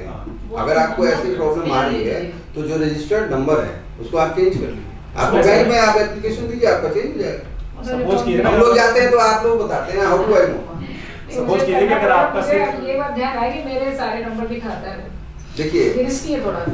आप देखिए होता क्या है कि बताना एक बात है, लॉयर्स भी बहुत फंस जाते हैं, ऐसा नहीं है, दे आर देमसेल्व्स विक्टिम। मैं आपको एक दूसरी चीज बताता हूँ लॉ से अलावा, if you go deep into, जो ह्यूमन माइंड है वो सजेशंस पे काम करता है। आपकी जो इन्फॉर्मेशन है ना वो लिमिटेड है, और इसी का ये यूज करता है उस लिमिटेड। तो सर को जानते हुए जो क्रॉस एग्जामिनेशन होता है तो उसमें एक टर्म है लीडिंग क्वेश्चन, जो अगली पार्टी आपको क्रॉस जिरह कहते हैं जिसे, तो वो लीडिंग क्वेश्चंस देता है। लीडिंग क्वेश्चन का मतलब होता है इस क्वेश्चन में ही आंसर है। जैसे आपको ये मैं पूछूंगा कि आप आईपेक्स भवन में थे, ये लीडिंग क्वेश्चन है। सिंपल क्वेश्चन क्या है कि आप कहाँ थे, समझ रहे हैं? तो जो आपको साइबर फ्रॉड होते हैं वो लीडिंग क्वेश्चन को यूज करते हैं, वो आपके दिमाग में सजेशन डालते हैं कि आपको ऐसे करना है। आप उस समय भले ही उससे अफेक्टेड ना हो, बट 2 days 3 days लेटर जब बार बार वही इंफॉर्मेशन आपके ब्रेन में जाती है, देन इट ऑपरेट्स और फिर आप वही काम करते हैं। इसीलिए आप देखेंगे कि बड़ी बड़ी कंपनी जितना पैसा खर्च करती हैं एडवर्टीजमेंट पर, आपको लगता है इसमें क्या है, मैं एडवर्टीजमेंट देख ली, बट जब आप दुकान पे जाएंगे तो आपके मुंह से डिटॉल निकलेगा। Back of the mind it stores here. तो अगर आप अलर्ट हैं, जैसे बैंक, मैंने इसलिए बोला, मैं एडवोकेट, मैं कह रहा हूँ आपको, लेकिन फिर भी मैं फंस जाऊंगा if I am not alert. आप बैंक में हैं, आपको पता है कि ये नंबर चेंज हो सकता है, पर आप किसी भी कारण से नहीं कर पा रहे हैं, आपका अपना प्रोफेशनल इतना दबाव होता है, या आपको लगता है हम तो कभी भी कर लेंगे। हाँ, ये बात होगी, कभी भी कर लेंगे। बचपन में एक कहानी सुनाते थे, नहीं अभी थोड़ा स्ट्राइक ज्यादा थी है ना। नहीं यही काम है हमारा। लेकिन अब जब बैठी हूँ तो स्ट्राइक है कि मुझे डिलीट करना अभी तो जरूरी है ना सुनना। बिल्कुल। और जो आपने बात की मुकेश जी की सजेशंस की, अभी पीछे एक केस आया था जिसमें एक क्रिमिनल ने एक लेडी, एक उनकी बहुत बड़ी कोठी है साउथ दिल्ली में, उसको उन्होंने ट्रैक किया कि इनका हस्बैंड कब जाता है, बच्चे कब जाते हैं, उनका जाने का क्या टाइम है, आने का क्या टाइम है, और ये कितने टाइम घर में अकेली रहती है, वो सब उनको पता लग गया। कई दिन उन्होंने ट्रैक किया। उसके बाद जैसे ही हस्बैंड गया, एक पैकेट उनके घर पे डिलीवर किया और उस पैकेट में लिखा था कि इसमें एक ड्राइव है, आपका हस्बैंड आपको चीट कर रहा है और आप देखिए पूरे अच्छे से। अब बीवी का तो दिमाग घूम गया, उसने तुरंत वो लेके मोबाइल अपने फोन से अटैच कर दी, तुरंत फोन हैक हो गया, सारे लाखों रुपए गायब। देखिए दैट इज इम्पोर्टेंट। तो इसीलिए मतलब वो जो अलर्टनेस है कि आपके जो इमोशंस हैं, ये इमोशन है कि मेरा हस्बैंड चीट करता है, ये हर वाइफ का इमोशन है, तो आपको ये ध्यान रखना है कि ऐसा नहीं है, और कम से कम उस चीटिंग के चक्कर में अपना चीटिंग ना करवाना। एग्जैक्टली, पति को फोन करके पूछ लो। पति तो मिल जाएगा, लेकिन ये पैसा जो चला गया वो वापस मिलेगा। अच्छा, ये तो पैसे की बात हो गई। एक दूसरे तरह के भी फ्रॉड चलते हैं, जैसे कि पीछे इसमें भी लिखा हुआ है कि चेंजिंग रूम में जहाँ ट्रायल रूम होता है वहाँ पे कैमरा लगा दिया, वहाँ से फोटो लेके उसको बना करके और उसको ब्लैकमेल, फेसबुक से लोग फोटो ले लेते हैं और उसको फिर मॉर्फिंग भी करते हैं। हाँ, मॉर्फिंग करके और उसको फिर ब्लैकमेल करना शुरू कर देते। तो वहाँ देखिए वो तो उसने जो करना था उसने कर दिया। अब सोशल मीडिया है, लोग अपने फोटो भी डालते हैं, सब कुछ जिसने करना था कर दिया, लेकिन उसके बाद उसको क्या करना चाहिए कि लोग शर्म के मारे बताते नहीं, अपने घर वालों को भी नहीं बताते हैं, समाज में तो क्या बताएंगे। तो उस स्थिति में पुलिस या जो कानून के लोग हैं, ये लोग किस तरह से उसको कर इसका मैं एक एग्जांपल आपको बता सकता हूँ कि मेरी एक दोस्त थी, जान पहचान, तो उन्होंने अपने प्राइवेट फोटोज नहीं किए, मैं तो फ्रैंकली बता रहा हूँ, एंड फॉर व्हाटएवर रीजन बहुत सारे वो डेटिंग साइट पे रहती थी, तो वो तो चलता रहता था, क्या हुआ नहीं हुआ, देयर वाज ए पर्सन जो उसके पीछे पड़ गया, जिससे उसे फोन पे बात हुई और पैसे मांग रहा, and she could not diverge it to her husband. तो अल्टीमेटली उसने मुझे बताया बहुत रिलक्टेंस के बाद, तो मैंने वही काम किया। एक तो उसकी प्रोफाइल रिपोर्ट की, उसकी सारी चीज़ों का मैंने प्रिंट आउट बनाया और साइबर सेल को भेजा, और उसने मुझे ये रिक्वेस्ट किया कि मेरे घर का एड्रेस मत दीजिए, तो मैंने अपने चैम्बर का एड्रेस दिया, और उस पर मतलब थैंकफुली रिस्पॉन्स भी आया मेल, और वो गायब हो गया। तो हमने ज़्यादा उसमें, क्योंकि हम चाहते ही नहीं थे कि ज़्यादा हो, and he never again came back. तो रिपोर्ट करना जो है, एक ये तो एक चीज हुई जो मैंने एक्सट्रीम केस आपको बताया, और ये भी मैं आपको 7-8 साल पहले की बात बता रहा हूँ, जब ये साइबर क्राइम इतना प्रेवलेंट नहीं था, बिकॉज ये लाइफ से ही आता है, ये लाइफ में भी होता है, ऐसा नहीं है पहले भी होता था। जगजीवन राम प्रधानमंत्री बनने वाले थे, वो इसी चक्कर में रह गए कि उनके बेटे का बहुत पॉर्न आ गया, फोटोग्राफ्स थे उस समय, वीडियो वगैरह नहीं, सुरेश राम। तो आपको सबसे पहले ये है कि आप साइकोलॉजिकली स्ट्रॉन्ग, अगर आप साइकोलॉजिकली वल्नरेबल हैं, ऐसा कुछ भी नहीं है। अगर मान लीजिए आप किसी से बात ही होती है या आपने भेज दिया, तो उसके लिए लाइफ बर्बाद करने की जरूरत नहीं है, life is far more important than anything else. नहीं, आप- तो आप उसको लेके आप किसी को बताएंगे कि मॉर्फ हो गया। देखिए मैं आपको ये बताता हूँ कि अगर आपने एक्चुअल में भी किया है, देखिए हम लॉयर हैं, we have to deal with it, हमें लोग कन्फेस करते हैं, तभी हमको कहते हैं कि आप मॉर्फ मान के चलिए। It is not a crime कि मैं अगर इसके साथ फ्रेंडशिप में हूँ, चलो हमने डाइवोर्स कर दिया, it's not a crime, it's never a crime. तो हम ये कह सकते हैं कि ये मॉर्फ है, और आप जो लीगल हेल्प है, जो गोपनीयता है, उसका उपयोग करिए, क्योंकि ये फीमेल रिलेटेड लॉज हैं, उसमें मैंडेटरी है कि आप उसको गोपनीय रखें, मतलब आप उसको जो डिस्क्लोज उसकी नहीं कर पहचान जो है वो गोपनीय रखें। हाँ, वो ही और चीज़- फोटो लेना भी इस तरह का और किसी और को शेयर करना in itself is a crime. जैसे आप आइडेंटिटी चुराते हैं, जैसे सर ने कहा आईटी एक्ट है, मैं ज्यादा उसको गरिष्ठ नहीं बनाना चाहता हूँ, लेकिन जो 66 सेक्शन है व्हिच इज वेरी क्लियर कि ये जितनी भी चीजें हैं कि आप किसी की आइडेंटिटी चुरा लेते हैं, जैसे आप किसी के पैसे चुरा लेते हैं, वो क्राइम है। ऐसे ही उसकी आइडेंटिटी चुरा लेते हैं, उसको मिसयूज करते हैं, ये भी एक क्राइम है। किसी का आप पॉर्न वीडियो बना लेते हैं उसके चेंजिंग रूम, तो इसमें तो आपका कोई फॉल्ट ही नहीं है, डिफॉल्ट ही नहीं है। तो इसमें एम्बैरेस होने की जरूरत ही नहीं, इट्स नॉट योर फॉल्ट। हाँ, ये अलग बात है कि यू शुड बी केयरफुल, अगर आप चेंजिंग रूम में जाते हैं तो कम से कम देख लीजिए चारों तरफ, या कुछ ऐसी पोजीशन में है तो you should at least be vigilant कि कोई मोबाइल तो नहीं चल रहा या कोई फोटो नहीं खींच रहा। तो अनजान जगह पे before you drop your clothes, let us be very blunt, you should be very careful. बिल्कुल। आपको पता है कि यहाँ चीजें की जा सकती हैं, तो और एक जो नेचर है लॉ का, मैं मोटा बात, लॉ का नेचर ये है कि वो बाद में आता है। बिल्कुल। हम इसको जब पढ़ाते भी यूनिवर्सिटी में या क्रिमिनोलॉजी में कि सोसाइटी आगे जाती है, लॉ पीछे से आता है। इसका सबसे बड़ा एग्जांपल ये है कि यूएस में डाउरी प्रोहिबिशन एक्ट नहीं है। क्यों? डाउरी ही नहीं है, तो पैसे बचाते ही नहीं, कुछ करते ही नहीं। ये करते बहुत कुछ है, लेकिन इसको पैसे का रोल नहीं है। पैसे का रोल नहीं, सब कुछ कोई तो मजा पैसा नहीं बचाते। नहीं, बिल्कुल नहीं, जो पैसा बचाना भी नहीं, I am only on dowry, don't go into money. मैं आपको एग्जांपल ये दे रहा हूँ कि आपके यहाँ डाउरी प्रोहिबिशन एक्ट इसलिए है क्योंकि आपके यहाँ डाउरी है और जनरेशन से है। अब आपने उसके खिलाफ 1961 में लॉ बनाया, तो ऐसी चीजें चैलेंजेस आती जाएंगी। कभी वो बीच पे आएंगी, आपको गंगा के किनारे बहुत सारे फोटोग्राफ्स लोग लेते रहते हैं, मैं तो देखता रहता हूँ, और वहाँ उसको इंटरनेट पे डालते रहते हैं पोर्नोग्राफिक सब्सटेंस की तरफ, और छुप के फोटो लेते हैं, खींचते हैं। चेंजिंग रूम जो होता है बीच पे, उसके फोटोज आते हैं और वो सेल होते हैं बाकायदा। तो you have to be very very careful, you don't know what is happening. If you are doing it mechanically कि मैं ऐसे करता हूँ, ऐसे ही करता रहूंगा, तो then you are not an live individual. आप कभी भी कहीं भी ट्रैप में गिर सकते हैं। जैसे आप रोड पे देख के ना चले कि हम कहाँ जा रहे हैं, किस तरफ मुझे जाना है, तो आप गिर जाएंगे। Similarly you are an unknown field, universe में है जहाँ पूरा वर्ल्ड आपको देख रहा है, there you have to be very very careful. The moment आपको कुछ भी सस्पिशियस लगे, यू शुड इमीडिएटली रिपोर्ट। और फेसबुक पे भी रिपोर्टिंग का है, आप उसमें देखेंगे ऑप्शंस रहते हैं कि अगर आपको कोई कंटेंट ऑफेंसिव लग रहा है तो आप उसको रिपोर्ट करेंगे, और ये सारे ऐप पे करीब करीब है। और मैंने देखा मोबाइल पे अब आता भी है साइट में सिक्योर एनवायरनमेंट, जैसे सर ने बताया कि HTTPS है, तो वर्ड्स में भी लिख के आता है। जब आप लॉगिन करेंगे, इफ यू आर केयरफुल, वो राइट साइड में कॉर्नर पे आएगा, इट्स सिक्योर एनवायरनमेंट। अगर वो नहीं आता, डोंट गो।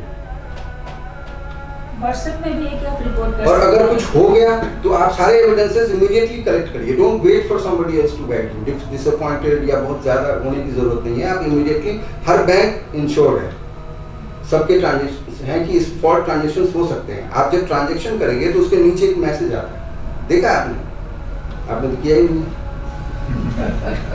सारे बैंक थर्ड पार्टी इंश्योर्ड हैं, सुपर बैंक से इंश्योर्ड होते हैं। नहीं, तो आप बैंक जब उसको ट्रांजेक्शन पैसा करते हैं तो एक मैसेज आता है, आपने देखा है उसको क्या मैसेज? कि आपने इतना का ट्रांजेक्शन किया है, उसके नीचे एक लाइन अगर आपने नहीं की है तो रिपोर्ट करें। Yes, नहीं है।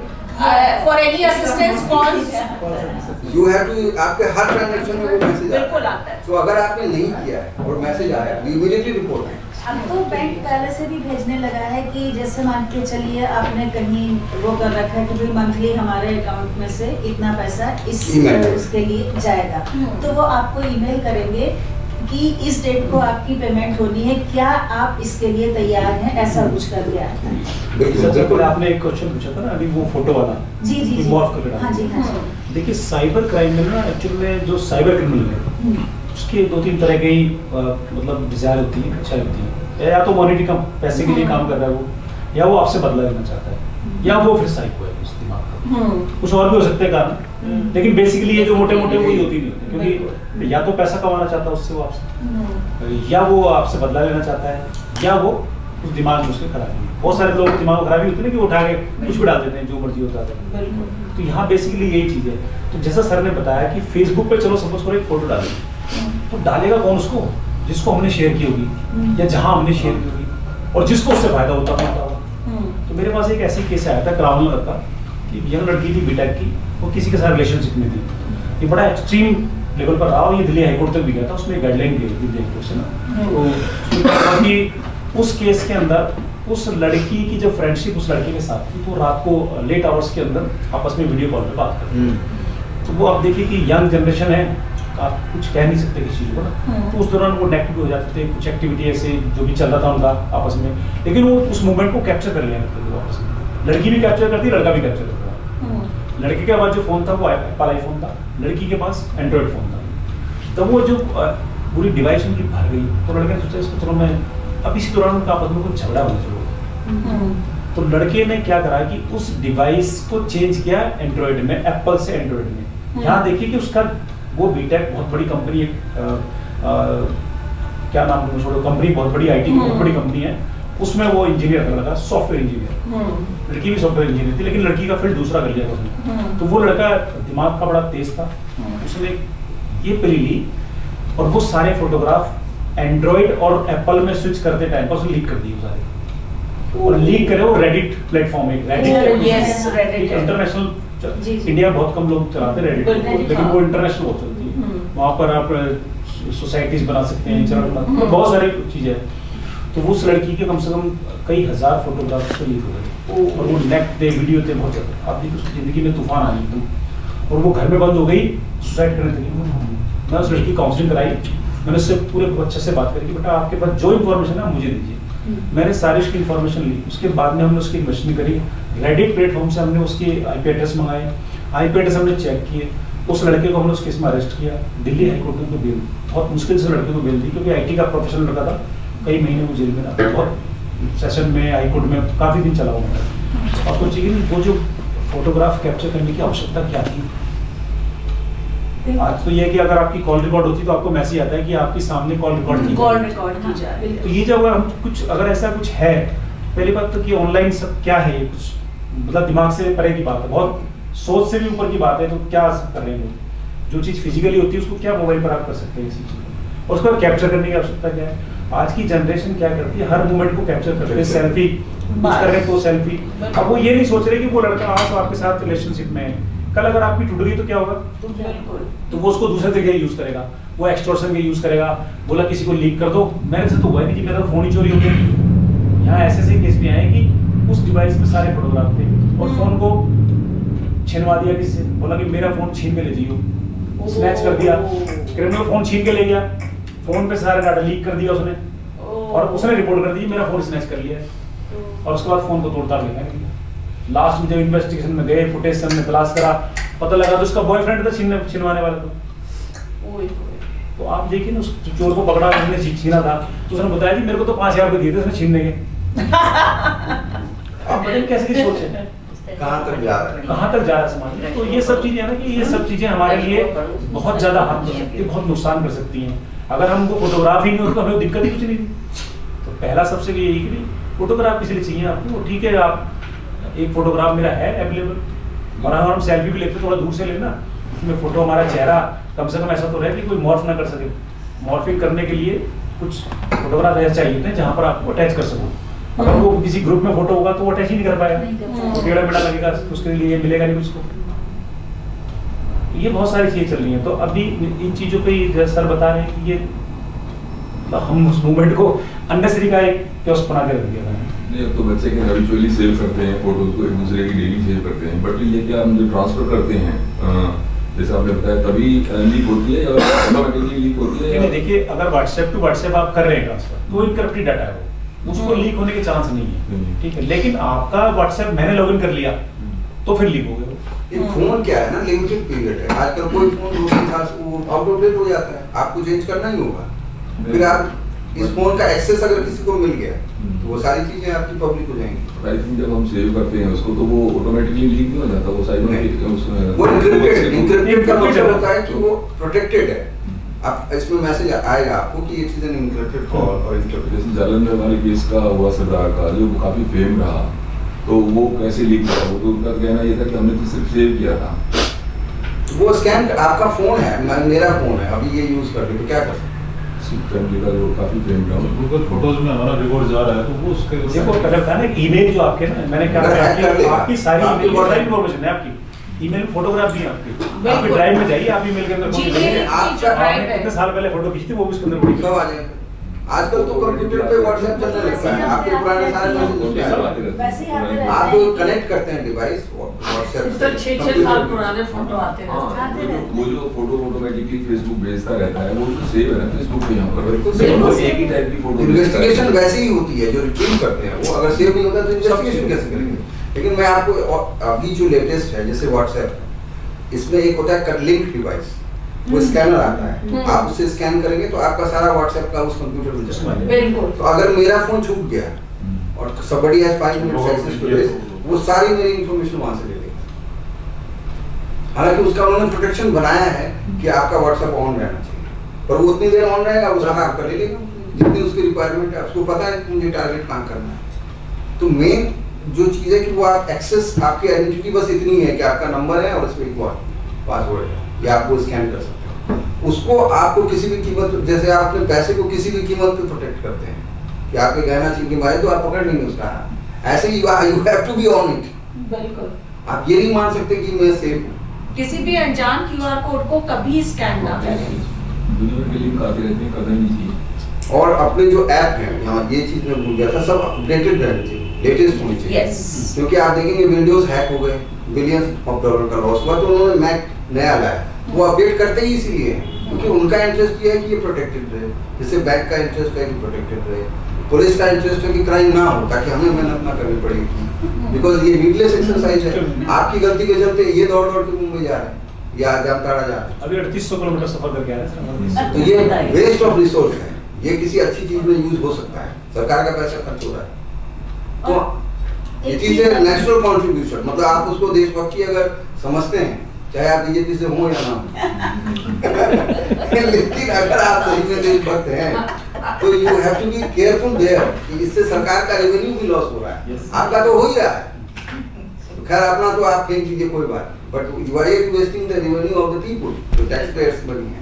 आजकल एक चीज और हो रही है फेसबुक पर कि जैसे मान के चलिए लीना कृषि का किसी का अकाउंट ऑलरेडी है और वो हमारी फ्रेंड लिस्ट में पहले से हैं, फिर एक मैसेज आ जाएगा कि मतलब कि वो जो है आपको रिक्वेस्ट भेज रहे हैं कि जैसे सपोज लीना में दोबारा हमारी फ्रेंड लिस्ट में है, फिर रिक्वेस्ट भेज रहे हैं कि मुझे जो है एज ए फ्रेंड उसमें ऐड करो, और बाद में फिर वो नहीं, बाद में फिर वो मतलब जब उसको पूछा जाए लीना को भी, लीना तुमने फ्रेंड रिक्वेस्ट भेजी थी कि दीदी मेरा तो ऑलरेडी, मैंने तो नहीं भेजी, और वहाँ पर इस तरह की चीजें हो जाती हैं। वो फ्रेंड से फिर पैसे मैं इसमें बताता हूँ आपको ना, ये रिसेंटली ट्रेंड चला था अभी कई सालों के, ये जनरली वैसे मेवात से होता है, ये ना इसका जो एपिक सेंटर है वो मेवात है। होता क्या है कि अब एक सीनियर पुलिस ऑफिसर से उनका एक मैसेज आया अचानक हमारे किसी कुलीग के पास कि भाई डिस्ट्रिक्ट डीसीपी का मैसेज आया कि 20,000 में ट्रांसफर कर दो यार, मुझे बहुत जरूरत है।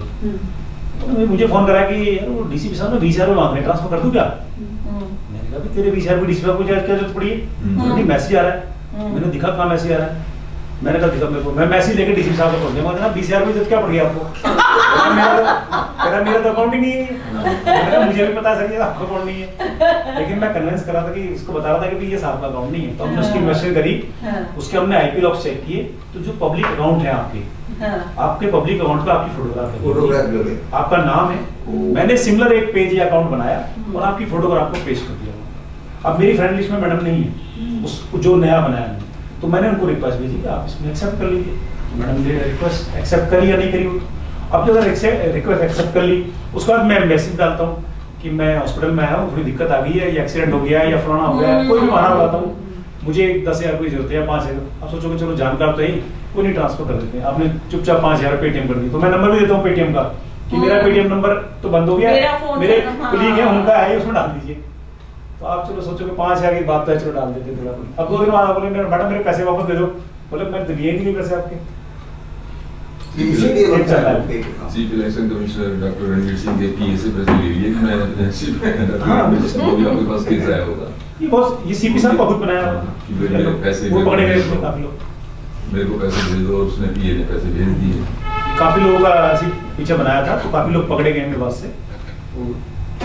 इस तरह का ट्रेंड भी चल रहा है ये। और एक ये भी चल रहा है आजकल, इससे इसकी तरफ से भी थोड़ा सावधान रहने की ज़रूरत है कि व्हाट्सएप पे आपके पास आता है कि मुझे आपका नंबर कहीं से मिला। अगर आप प्रोफेशनल हैं तो मुझे आपका नंबर कहीं से मिला है, मुझे आपसे इस बारे में डिस्कस करना है, और आप उसको जानते नहीं, आप उसको कुछ नहीं करते। उस पर जो उसका नाम होता है वो नाम बड़ा अजीबोगरीब सा होता है।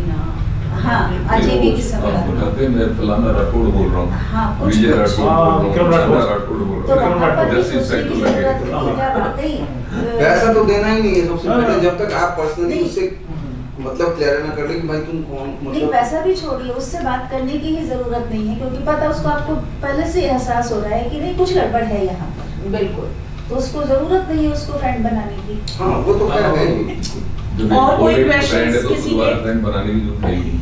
ऐसे 1-2 केसेस जिसमें मैंने रकम को डायरेक्ट फोन करके कहा भाई टेलीग्राम से भी फेसबुक लाइक करते हैं और बस उसमें बस। हाँ, मुझे बस हाँ। तब से ये है कि वो वाला कैसे, क्योंकि बाकी सब जो चीजें आपने बोली, Facebook पर भी बैंक बैंक वाला, की कह रहा है। इलेक्ट्रिसिटी वाला, पेटीएम Facebook वाला, पर भी बैंक की कह कुरियर रहा है बॉम्बे कि वाला, Facebook ये सपोर्ट तो मेरे पास आ चुके हैं। हाँ। बट ये वाला क्योंकि वैसे यूज करता नहीं हूँ Instagram आजकल वाला। जो YouTube है उसमें लाइक्स के सारे पैसे होते हैं, आपको उससे मॉनेटरी बेनिफिट होता है। तो बहुत सारे जो क्रिएटर्स होते हैं वो ये लाइक्स और जो व्यूज होते हैं उनको खरीदते हैं।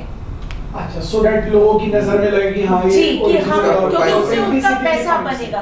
तो टेलीग्राम पे काफी Not सारे only लोग that, ऐसे पैसा भी हैं। मिलता है। हाँ, पैसा मिलता है। एग्जैक्टली। तो वो ये काम करते हैं, वो क्रिएटर्स को कहते हैं कि हम आपके लिए व्यूज और फॉलोअर्स ले आएंगे, आप हमें इतना पैसा दो। तो वो उनसे पैसा ले लिया। अब आपको वो मैसेज करेंगे कि भाई आपको पूरे दिन आप खाली रहते हो, आप एक वीडियो देखो 5 मिनट का, उसको लाइक कर दो, उसके आपको 10 रुपए मिलेंगे। तो कुछ जेन्युइन भी होते हैं और कुछ फेक भी होते हैं। और ये YouTube यहाँ तो मैडम ने बताया ना कि कुछ जेन्युइन भी होते हैं, कुछ फेक भी होते हैं, ठीक है। यही तो तो बात है, जेन्युइन तो ये सारा इनिशियली तो क्या हुआ कि आपको एक लाइक के 5 रुपए 10 रुपए दे दिए, 50 रुपए दे दिए। आपने कहा एक लाइक करा मैंने मैडम 50 रुपए आपको आ गए, ठीक है। तो आपका थोड़ा ट्रस्ट बढ़ गया। सर ने बताया ना कि वहाँ मशीन है, तो वहाँ सोचते भी है कि जेन्युइन है, बस वही ये जो चैनल है जेन्युइन है। तो उसके बाद वो आपको 2-3 बार और ट्राई करते हैं, तो आप सोचते हो कि चलो ये पैसा तो कमाने, खाली बैठे कुछ नहीं करना। अब यहाँ ट्रैप शुरू होता है, यहाँ पर शुरू होता है जब आपका ट्रस्ट बन गया ना, आपने ट्रस्ट बिल्डअप कर लिया उनका कि हम बस अब आप ये क्या छोटा छोटा कमा रहे हो, आप एक काम करो टेलीग्राम ग्रुप में आ जाओ। फिर वो टेलीग्राम ग्रुप में आपको ऐड कर देंगे और वहां पर आपको ट्रेल में दिखाई देगा इन्होंने 1 लाख कमाए, इन्होंने 10,000 कमाए, 50,000 कमाए, उसने कमाए। फिर आपको पेड टास्क मिलने शुरू होंगे। बोला 1,000 रुपए का पेड टास्क है, 10,000 का पेड टास्क है। वो स्टार्टिंग 10-15-20,000 रुपए से होती है। 20,000 रुपए की 30,000 रुपए पेड होगी। तो आपने एक पेड करा, पैसा वापस नहीं आया, बोला आया नहीं, फिर इसमें ये दिक्कत हो गई है, आपको इतना और लगाना पड़ेगा। आपने वो भी लगा दिया, फिर आप ये फंस गया है, आपके डबल तो हो गए, दिख तो रहे हैं, लेकिन आपको मिल नहीं पाएंगे। क्यों?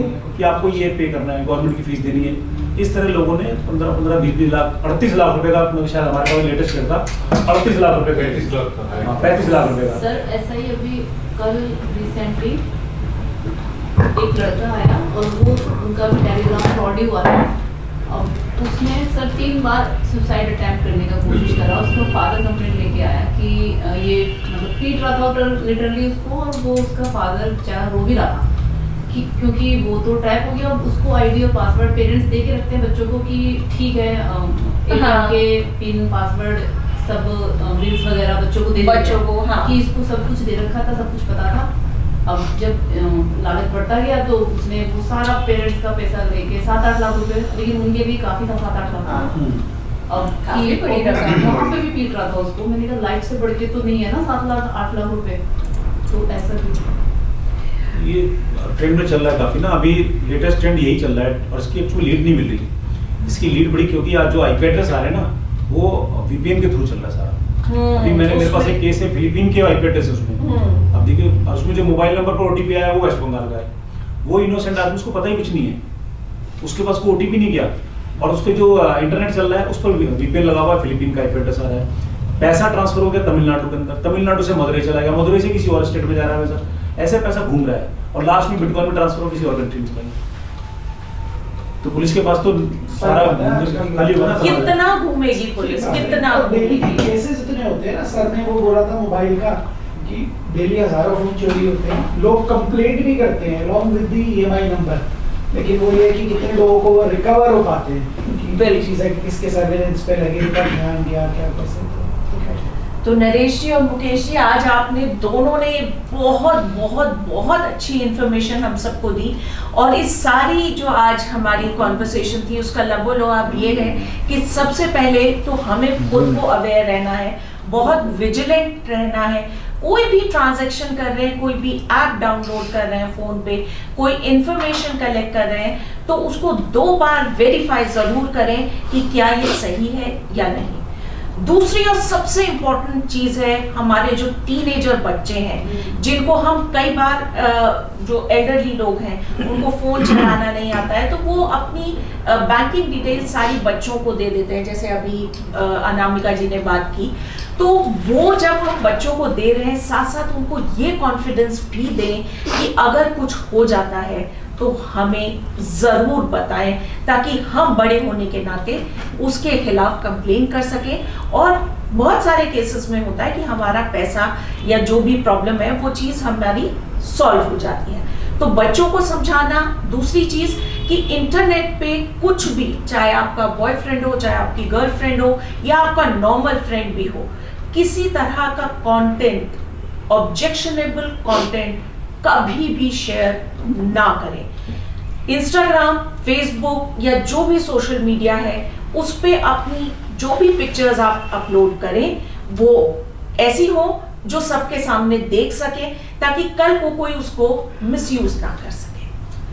और इतना ही नहीं, अगर आपकी मॉर्फिंग हो भी गई है फोटो की, आपकी ऑब्जेक्शनेबल नहीं है, लेकिन फिर भी उसको किसी ने, आजकल ग्राफिक्स है, ये है, वो है, AI आर्टिफिशियल इंटेलिजेंस है, तो उसको लोग बना देते हैं, कुछ का कुछ बना देते हैं। तो अगर ऐसा कुछ हो भी जाता है तो उसमें घबराए नहीं, डराए नहीं। जैसा मुकेश जी भी बोल रहे थे कि आपकी कोई गलती नहीं है उसमें, आप उसके विक्टिम हैं, आप उसके शिकार हुए हैं, तो आप उस चीज़ को जो भी आपके सबसे नज़दीक हैं उनको बताएं ज़रूर, बिना किसी संकोच के, जिससे कि वो आगे उसको एक्शन ले सके, क्योंकि जो आपकी आइडेंटिटी है वो गुप्त रखी जाएगी, वो किसी के सामने आएगी नहीं। तो उस चीज़ से बजाय इसके कि आप शर्म में आ जाएं या आप घबरा जाएं, आप अपने जो बिल्कुल नज़दीक हैं उनको बताएं ज़रूर, पहले ही कदम पे रोक दें, पहले ही कदम पे। और मिसेस बानो बंसल जी को, जो कि सीनियर वाइस प्रेसिडेंट हैं हमारी, कि वो सबका, हमारे जो मेहमान आज के आए हैं उनका धन्यवाद करें और सभा समाप्ति की घोषणा करें।